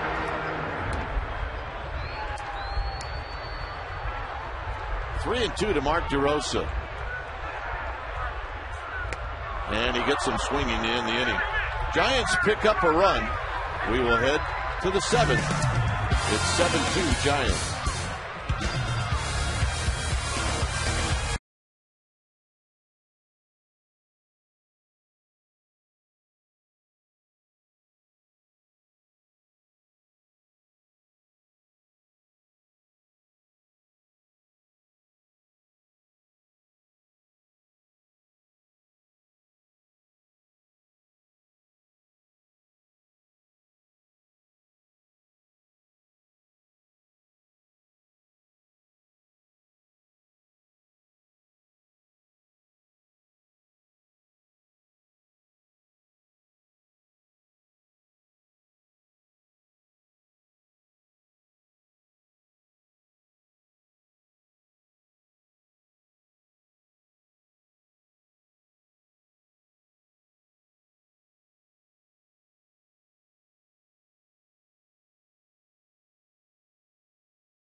A pregame live at 6:30. You'll see it right here on Comcast Sportsnet Bay Area.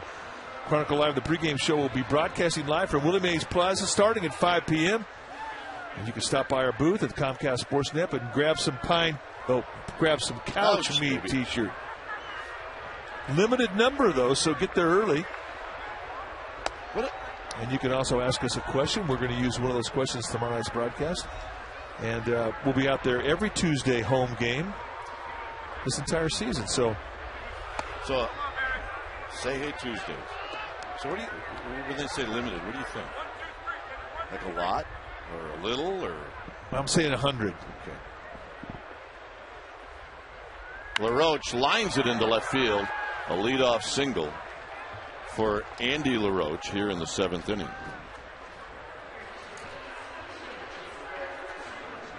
Well, I've already got like 5 texts from people who want some of these. Grab some couch meat.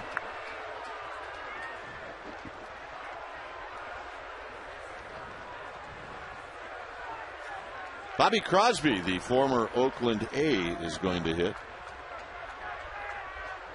We both thought that he'd be in the lineup tonight. We did.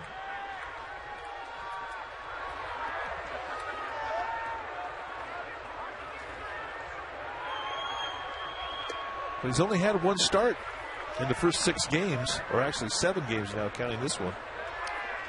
Super utility. He is 3 for 7. He's got a home run. And he's facing an old teammate. 1 ball and 1 strike. That can be a distraction. Especially if you like the guy. Major distraction.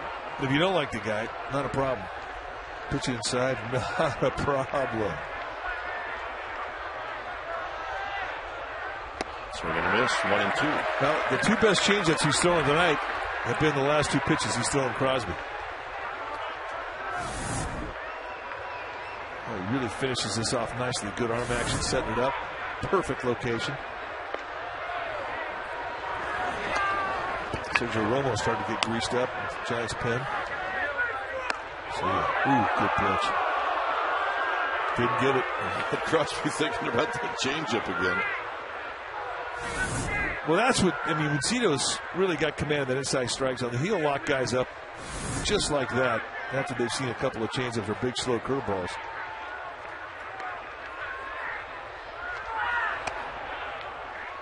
Came back with a changeup and could not get the location he wanted.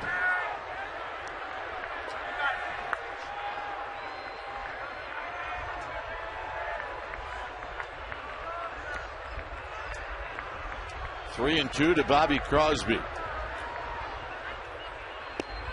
And he lost them.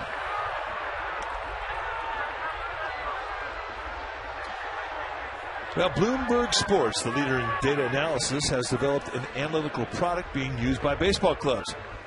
There's also a product for fans. You can improve your fantasy play or track your favorite players and teams, and all you have to do is go to BloombergSports.com and go there and get all the details. Check it out. If you're into fantasy baseball, you got to go.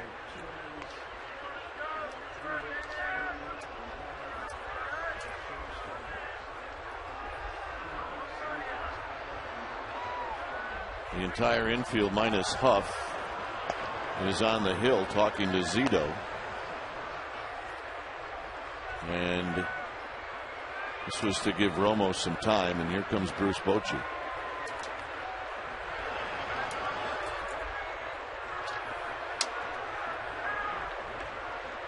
So Romo's coming in as the skipper will take the ball from Barry Zito. When it's time for a change, think Speedy Oil Change and Tune-Up, your oil change tune-up and smog experts. We'll be back.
Romo to face Ronnie Cedeno.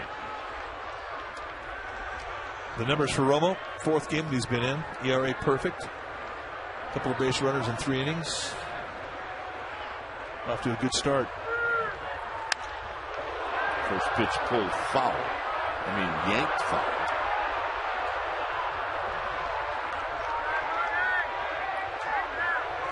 Well, Ronnie Cedeno just told you he's quick middle in. And he's hot. Batting average inflated.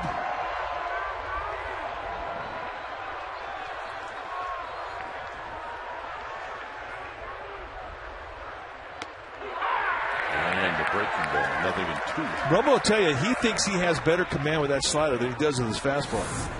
And he's one of the few guys that can pitch on both corners with it. And he uses that pitch a lot. He'll throw it right at a right-hander and it'll freeze him up and it'll just catch the inside corner of it to a right-handed hitter. It's a good pitch for him. It's a dangerous pitch, though. Got him.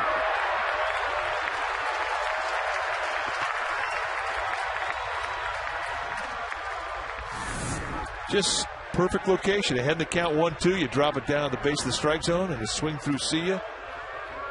And that's how you like to come out of the bullpen. Get that first hitter out. Here's Irimura, who doubled off the wall in the 5th inning. With that double, he knocked in Rayner, who had reached on a base hit.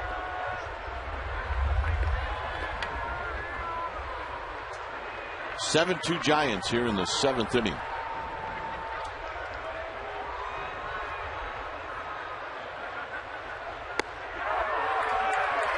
Yeah, just excellent corner command with the slider. And I think that's one of the things when you watch this guy pitch over a period of time, you're most impressed with his ability to do that, to go corner pitch with that slider.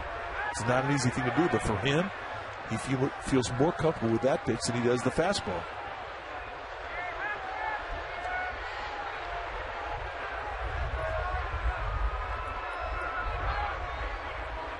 Comes inside. It's 1-1 strike.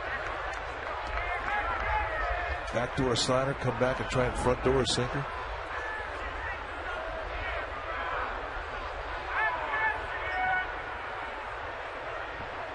Says he learned how to pitch from his dad. His dad is 52 and he's still playing baseball down in Mexico. 1-1 strike. Line drive, base hit. That's going to score 1. Crosby's going to stop at second, and now it's 7-3.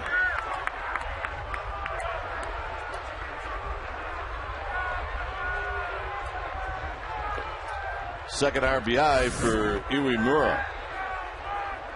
Ball lays out knee-high out over the middle. Iwimura's got a pretty compact hack. As we saw earlier in the game, in the 5th inning, he had an outfield double off the wall. He's got some power. SAB.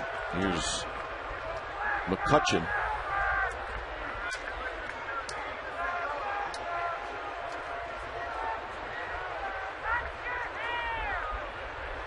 McCutcheon takes a strike.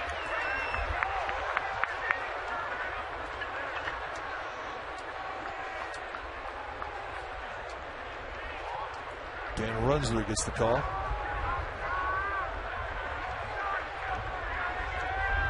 The big lefty headed down to the bullpen, and another strike, and it's 0-2.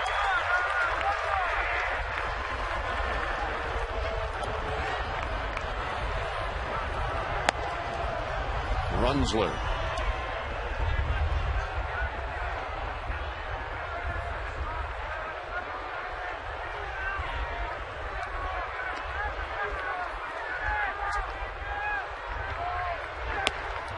Started to go, McCutcheon.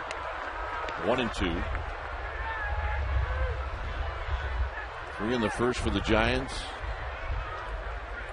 2 in the third. 1 in the fourth. 1 in the sixth.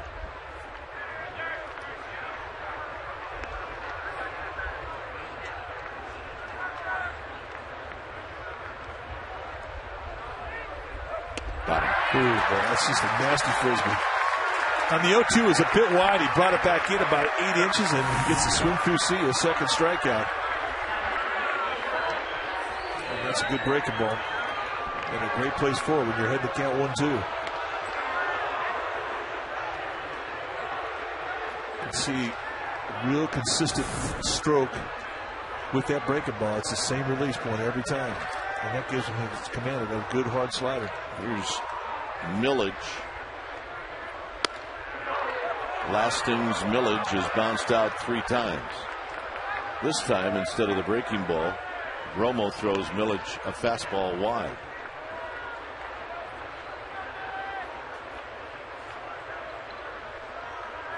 Crosby at second. Iwamura is at first.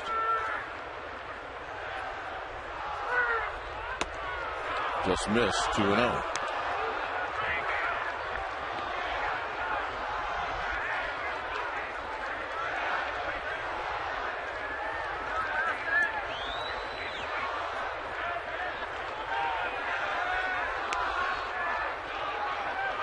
Romo has to come in, 2-0. Swing and a miss. 2 balls and 1 strike. And that one has Millage sort of talking to himself a bit. 2-0. Remember what we said about his confidence in his ability to throw that breaking ball. Millage is up there looking for some gas to try and do some damage with, trying to get his team back to a 1-run deficit. There was Gamble in that swing.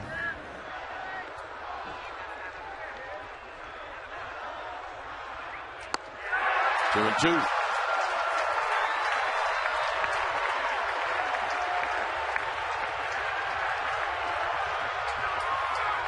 You know, anytime you're a pitcher and you're throwing pitches that guys are swinging and missing, you throw the same pitch. But you got to think good location. You got a 2-2 count here, and you can try and get him to chase at least on this 1-2-2 pitch. Up high.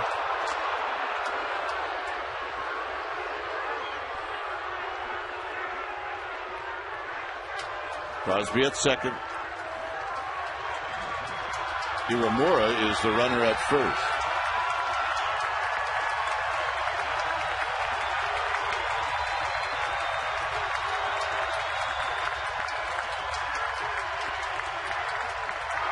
Payoff! Got him to end the inning. Romo with 3 strikeouts.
Hanrahan is the new pitcher. And he'll be going after Benji Molina, who's 3 for 3. You see Hanrahan's year last year with Washington. He's a hard thrower. He's got a good fastball. There for a while last year in Washington, he was the closer. And he'll run some pretty good sink up there, 90-96 with a hard slider and a split. Command has been what cost him the job as closer. When he's got his command, he's as tough as anybody, but he does not bring mediocre stuff up to the plate. It's good stuff. And that last pitch was an easy 95.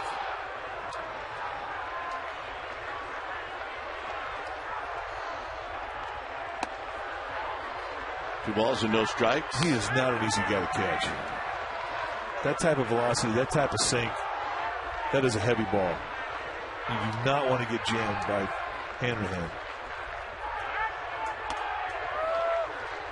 Well, like you said, sometimes hard to control it for Hanrahan.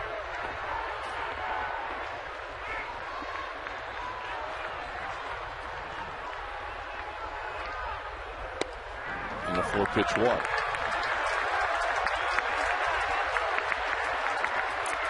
That'll make a pitching coach cringe. What is that? Is that whatever it is? I want to get it. I want to get that. I want to get that. I want to get that. He's not sharing. He's not even using a finger. He went right to the mouth. A strike to Uribe. He's not quite sure what it is either, but it tastes very good.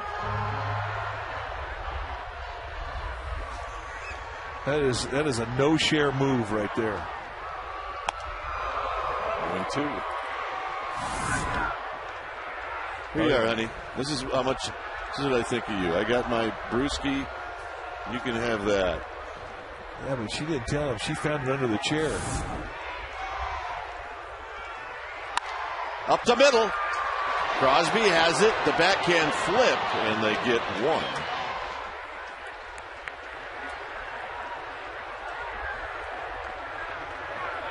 So Uribe is retired, and here's Andres Torres, who would like to get a batting average.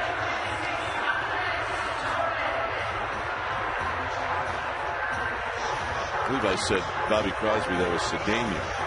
Crosby came in as a pinch hitter and did not stay in the game.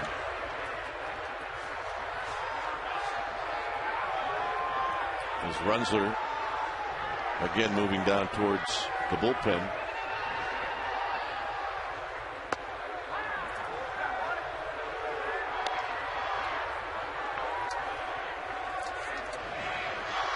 Torres 0 for 2. He was walked intentionally in the third.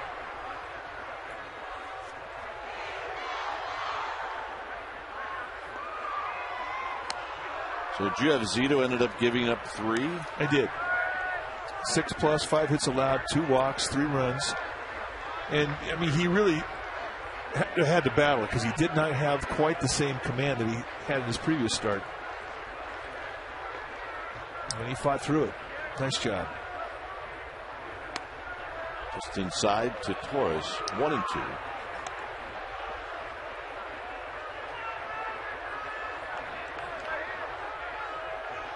John Bowker is on deck. We are in the 7th.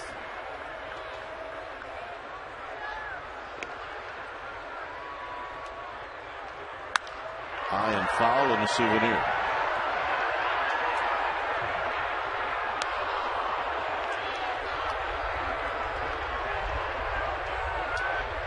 Oh, yeah. Having a ball. By the way, you're on TV. So are you. Tell him when he eats that to use his hand. I don't think you can get anything out of there with your hand.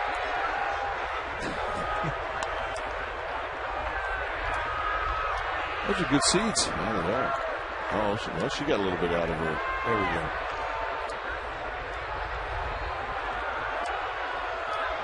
I think they've spotted the camera. 1-2.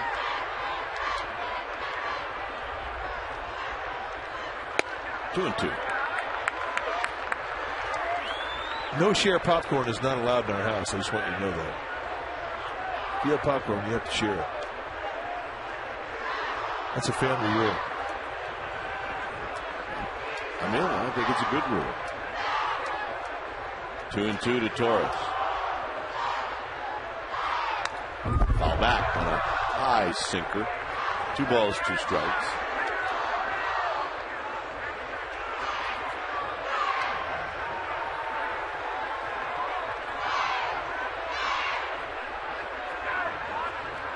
They are getting ready.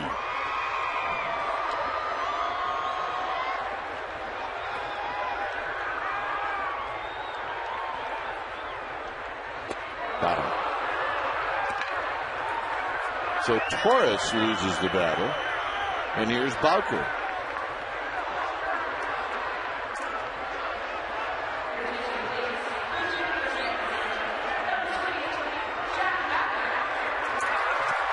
Bowker has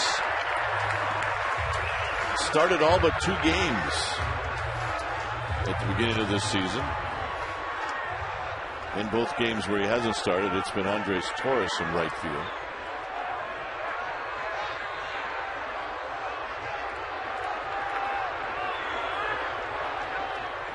And tight. 1 ball and no strikes. He's had a good stroke. He's had it all spring, and he carried it right into the season.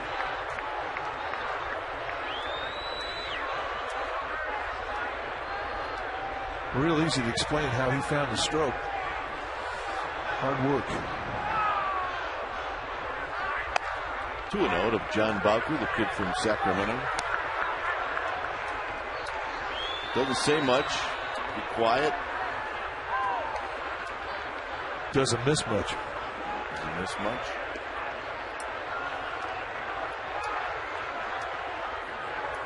Rowan to follow with 2 outs here in the 7th. 3-0. I mean, isn't that how you're supposed to be if you're a young player? I remember one time we had a meeting when I was in Chicago my rookie year, and I raised my hand to say something. That was not a good move.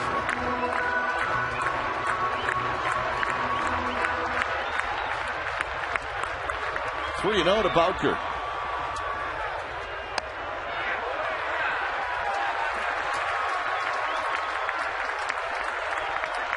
Well, the dynamic deal of the week, it's a $15 lower box tickets for the Wednesday game the day after tomorrow. 12:45 start against the Pirates. Tickets are available at $5 each for the remaining 2 games in this series. Purchase those tickets. You go to sfgiants.com, buy early and save. Simple. It's very easy to do.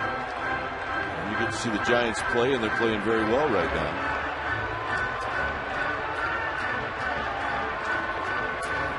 Joe Kerrigan out, the pitching coach for the Pirates. And now Hammerhand will face Aaron Rowan.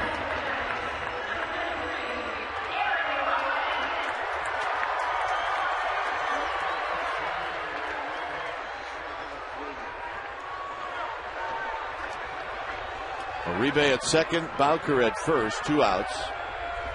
Rowan 1 for 4.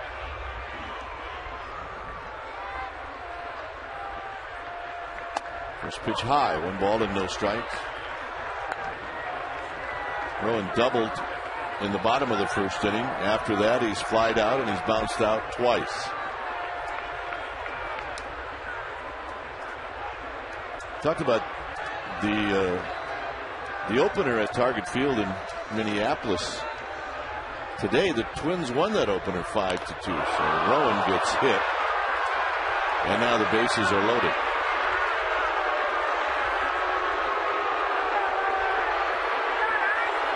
They look pretty good.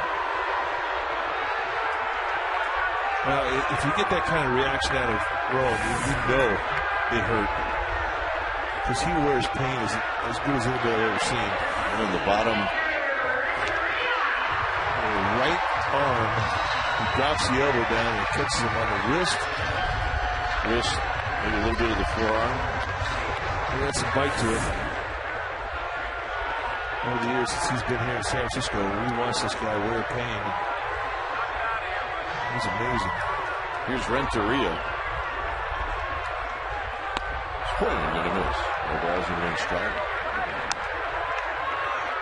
Renteria 0 for 3. Did draw a walk and score in the first.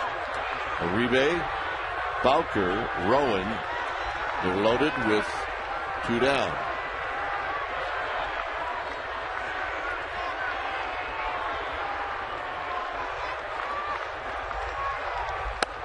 Outside corner, 0-2. Good changeup, one of the best pitches that Hammer has thrown this inning. And he has jumped out to a clear go-to advantage. When you're in the batter's box against Hammerhead, you're not thinking off-speed stuff. Not with the weight that he could put on a sinker and the velocity he could put on a sinker. Renteria chases a high fastball. That'll end the inning. Giants leave him loaded. Here comes the 8th. Oh, yeah.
And maybe reliever Jeremy Affeldt is the leader of the pack. Now, he's been known to brag a time or two about his batting average from 2009, which was 500. Keep in mind, he only had 2 at-bats. Now, after last night's AB in the 8th inning, shall we say maybe an awkward swing, his teammates, coaches decided to have a little bit of fun with him. They left this printed out video screen image of that swing. And Tim Lincecum said he doesn't think that Jeremy is going to be bragging about a 500 average this year, but Jeremy did say he's still batting .333, and that's Hall of Fame status, guys. Yeah, he's not going to just go away. No, he was trying to plead his case today, but it was falling on deaf ears. Runzler in there with a strike to Garrett Jones. The numbers for Dan Runzler: 4 walks, which is uncharacteristic. We did not see him have command problems at all last year. But 3 of those walks you can kind of throw out the door because they happen in open day situations. And rooks in opening days, they can be a little wild.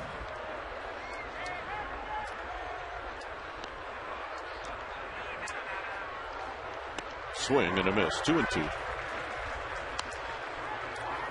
Jones 0 for 2. He drew a walk in the first. Started out 5 for 15 with 3 home runs. And all 3 of those home runs were against the Dodgers. He's my player of the year. He impressed the Dodgers.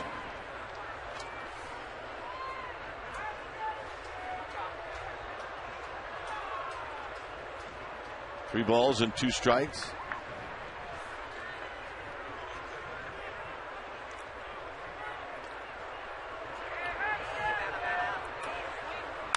Bouncing ball, foul. All right, Eric O'Flaherty on the hill. 0-2 count, slider. Wah! And this is that's one of the best bells I've ever seen. And everybody in the Giants dugout was horse laughing him. Jones flips it foul down the left field line.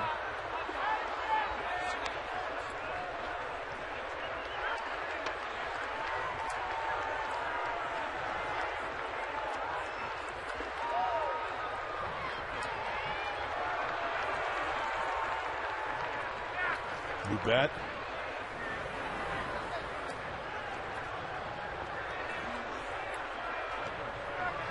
Three and two. Jones gets some new lumber.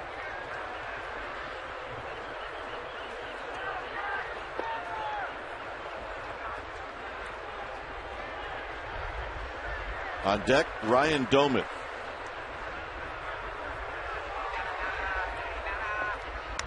Foul back. Jones with a good cut.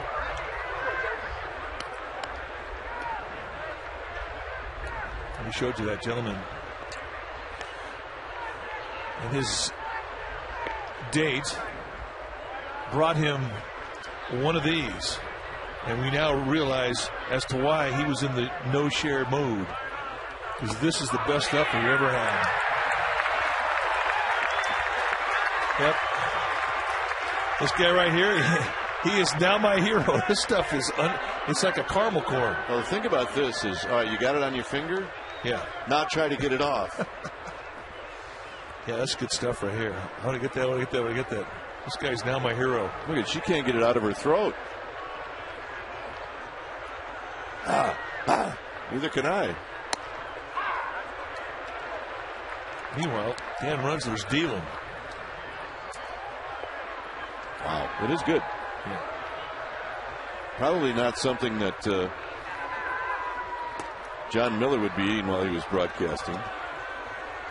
Oh, yeah. Well, I mean, you're not supposed to eat popcorn while you broadcast anyway. Nope. Hot dogs are fine. At least that's my personal rule.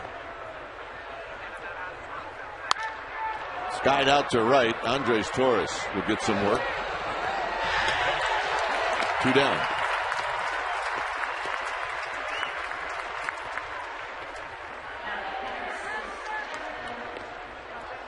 And here's Jeff Clement.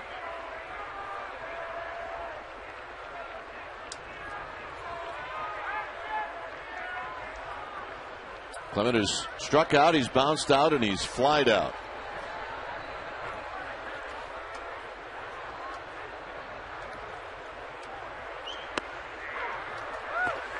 Nice first pitch slider, perfect location.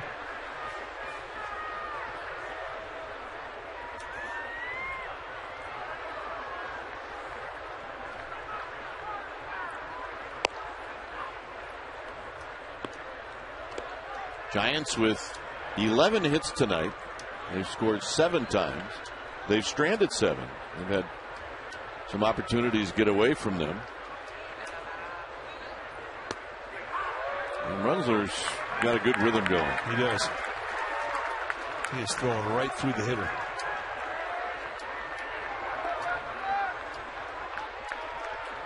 Oh, yeah.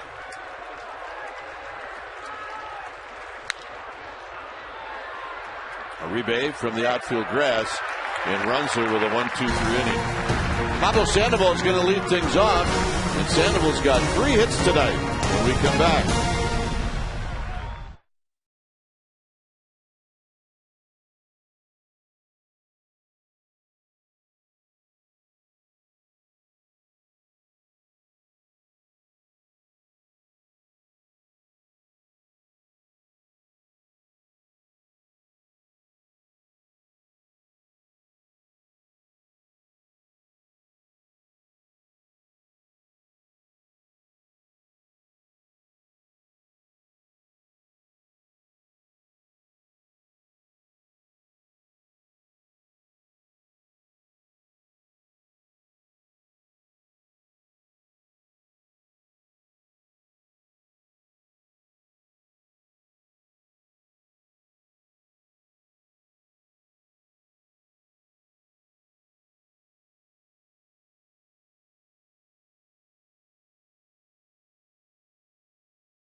Aubrey Huff flexing. It's 7-3 Giants as we head to the bottom of the 8th inning. Brendan Donnelly is on to do the pitching. Veteran Brendan Donnelly this year, 4th game that he's been into, off to a good start with the Pirates. This is his 19th year of professional baseball. Donnelly, 38 years old, turned 39 in July. You might remember him as part of the Angels in 2002. Sandoval fouls it back. Jack Cashner's also in this Pirate bullpen. The former Giant.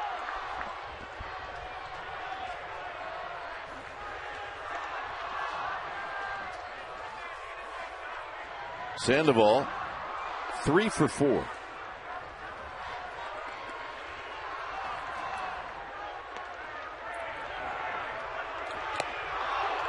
Oh, 2. Good changeup. Jerky motion from Donnelly. Well, that's a lot of his deception is his delivery. You expect a little more than what you actually get. He's going to throw you a sink at 88 to 90 miles per hour with a slider and a split. But he just sort of jumps out at you, and that can get you off your back foot.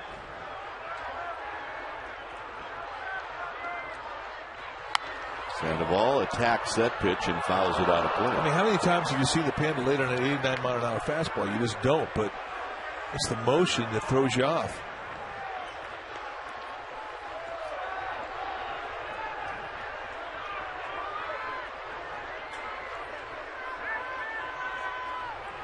Sandoval 6 for 8 in the last 2 games.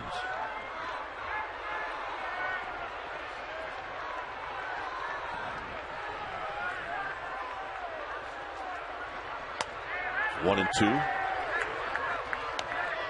Tomorrow night, Giants will send out Matt Cain. Paul Mahallam will pitch for the Pirates. Another left-hander. And then Charlie Morton on Wednesday, a right-hander against Jonathan Sanchez.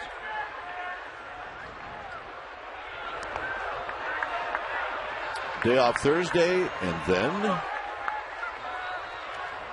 the Dodgers. Dodgers in Los Angeles for a weekend series. Hanging from the rafters.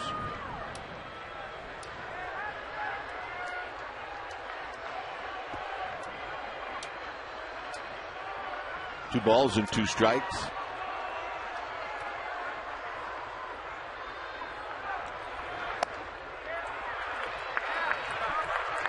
Giants in that Dodger series will see Padilla, Hager, the knuckleballer, and then Clayton Kershaw.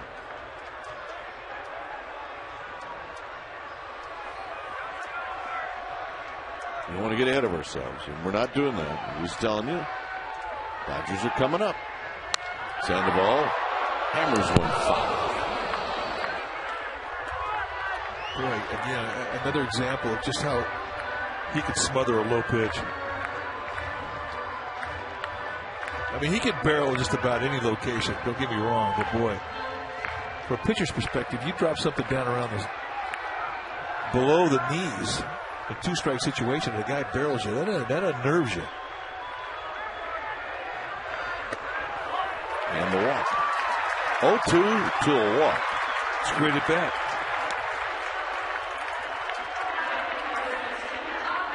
And here's Huff, who's been on base 4 times. Twice hit by pitches, a triple, and then a pop-up that should have been caught that dropped. He'll take it. He's 2 for 2.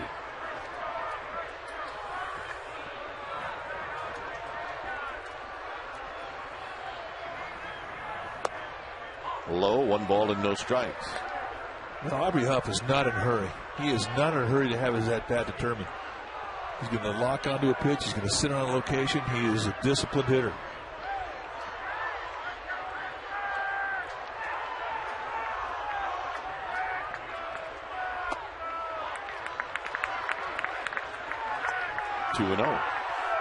If you have a whole bunch of free swingers in your lineup, I mean, you're kind of one-dimensional as a group. But you throw hitters in there like DeRosa, like Huff that are patient hitters. Then you have aggressive guys like Sandoval and Molina. Then it's a good blend. Uribe aggressive. Renteria is patient. Rowan is a more patient hitter.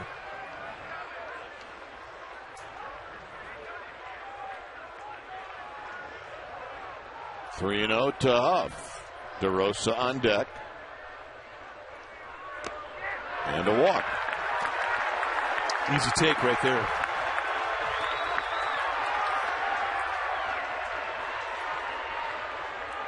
Well, Huff now on base 5 times tonight.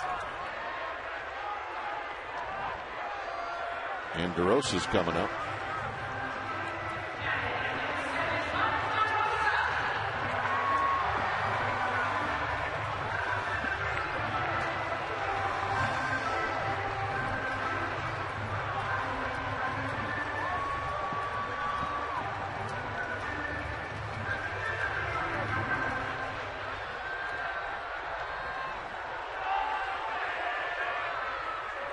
Pirates have walked 4 Giants hitters in the last 2 innings. They've walked 6 on the night.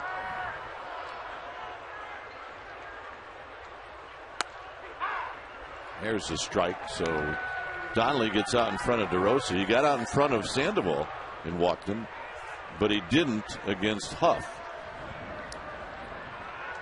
A lot of base runners tonight for the Giants.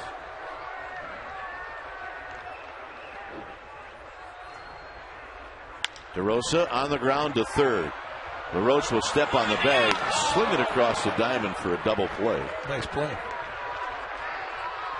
Huff goes down to second. 2 outs.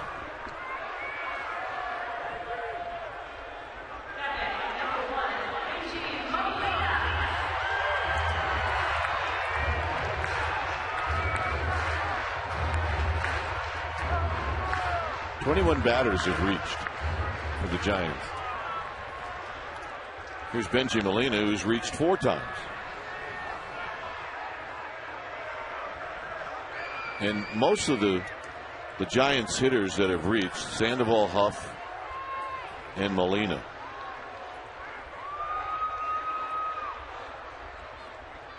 And Molina takes inside. Sandoval 4 times, Huff 5 times, and Molina 4 times. Benji Molina and Brendan Donnelly were teammates in 2002 when they played the Giants in the World Series as members of the Angels.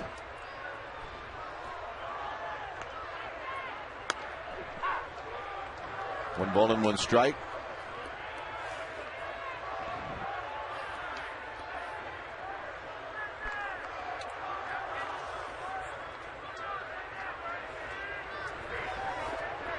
Uribe to follow with 2 outs.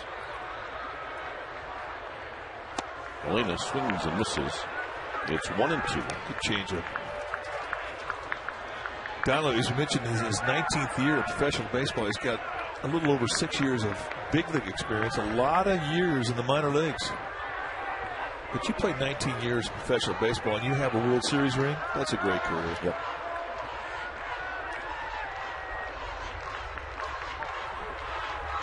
Molina, high, deep, out of here.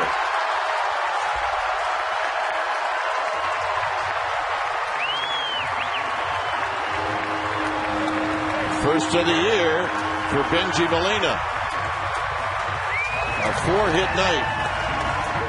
Yeah, Molina last year with a personal best, 20 home runs in the season. And here, big money gets it going with home run number 1.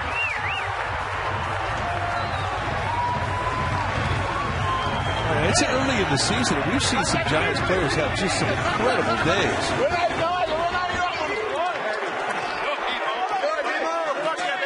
And Benji Molina, a guy who's had a 4-hit day. Put him on the list. On the ground, and a 3-1 putout to end the inning. Giants scored twice here in the 8th. They've upped their lead. It's now 9-3. Benji Molina. Molina, bye-bye baseball. High.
Bruce and Scott Reese. And they'll be checking out this game. They'll be checking out the A's and Mariners. A's won again. And then a look at the 49ers draft, which is coming up. So check it out tonight, right here on Comcast Sportsnet Bay Area.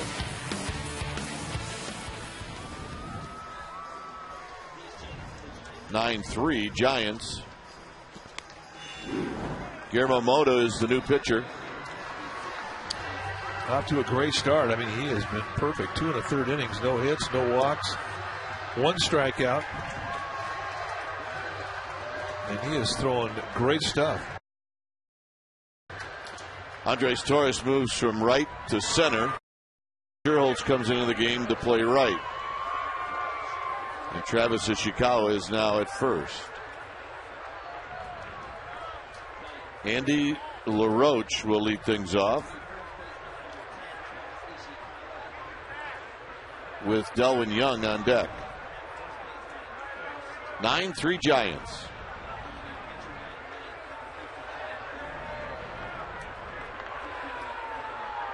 Outside and low for a ball, 1-0.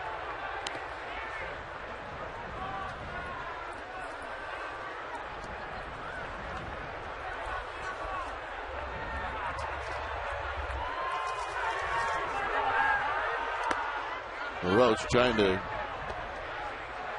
get it going in the early part of this season. His brother, a notorious slow starter, Adam LaRoche, who's now with the Diamondbacks.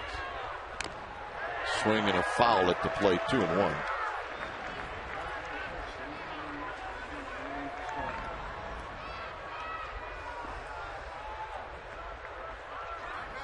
Mota will take a little bit of a walk as the home plate umpire, Gary Cederstrom, maybe giving Benji a little time to shake that off.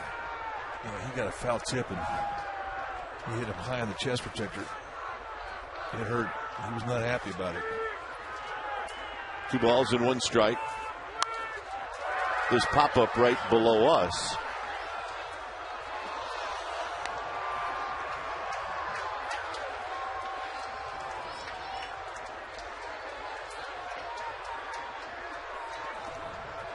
Well, it happened tonight. We showed you early on he was a couple of runs behind Brindley, and he has caught him. Most RBIs as a San Francisco Giant catcher in their career, and that's impressive when you consider the guys who've worn the gear. And LaRoche picks up a leadoff single here in the 9th. And here's Delwyn Young.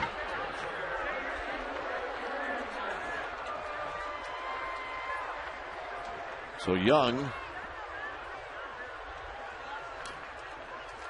pinch hitting.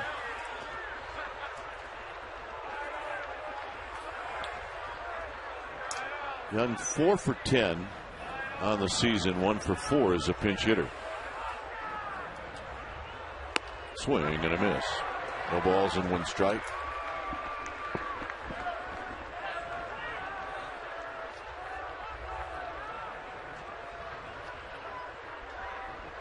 Ronnie Cedeno to follow. Seagulls are circling. Foul back, 0-2. Good release on that fastball. He just drove right through that inside location. There's our Seagulls, our trained birds. How they know it's the 9th inning, we have no idea. We just know that they know. 0-2 to Young.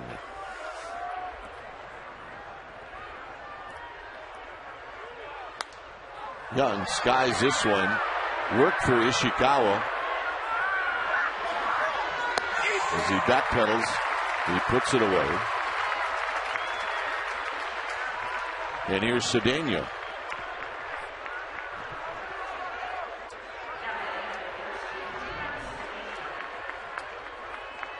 Cedeno knocked in a run in the 2nd with a hit off of Zito. Then he's grounded out, and Romo struck him out.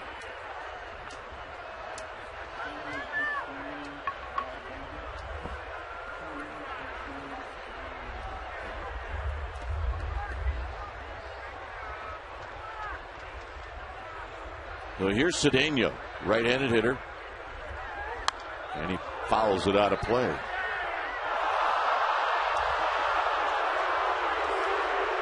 Tough crowd right now. Well, a guy leaned over the top deck and he had it in his hands and he just could not quite finish it off. That's why you wear a hood when you don't need to.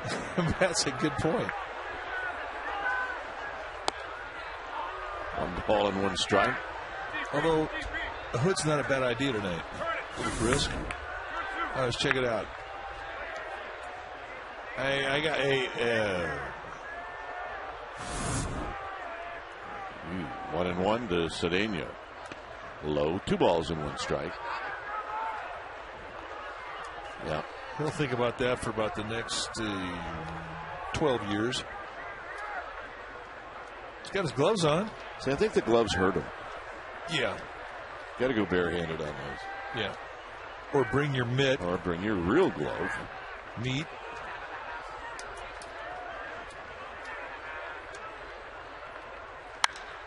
Stroked high and deep into center field. Torres will get back and he will make the catch.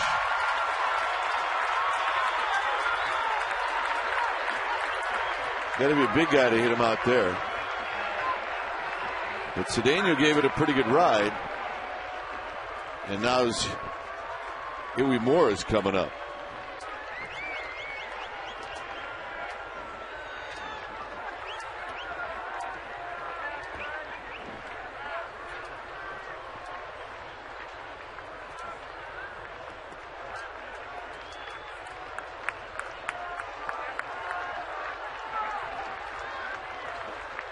The runner will go, and the pitch is a strike. So LaRoche goes into second. No stolen base. Defensive indifference. How about those Astros? How'd they do today? They got shut out by the Cardinals. That officially makes Houston 0-7. And we kind of saw that coming with their schedule. Lance Berkman. It's going to be a while. Well, they definitely missed Lance Berkman's bat on the disabled list. But 0-7, that's a rough start. Mark DeRosa moving over towards the line, and he will put it away, and that's the ball game. So the Giants win the first game of this 3-game series. Barry Zito will get the win. He's 2-0. And the Giants now start out this season with a record of 6-1. Our next telecast on Comcast Sportsnet Bay Area is tomorrow. Game 2 of the series it's Say Hey Tuesdays from Willie Mays Plaza. Now let's go to our Comcast studios from an update from Sportsnet Central.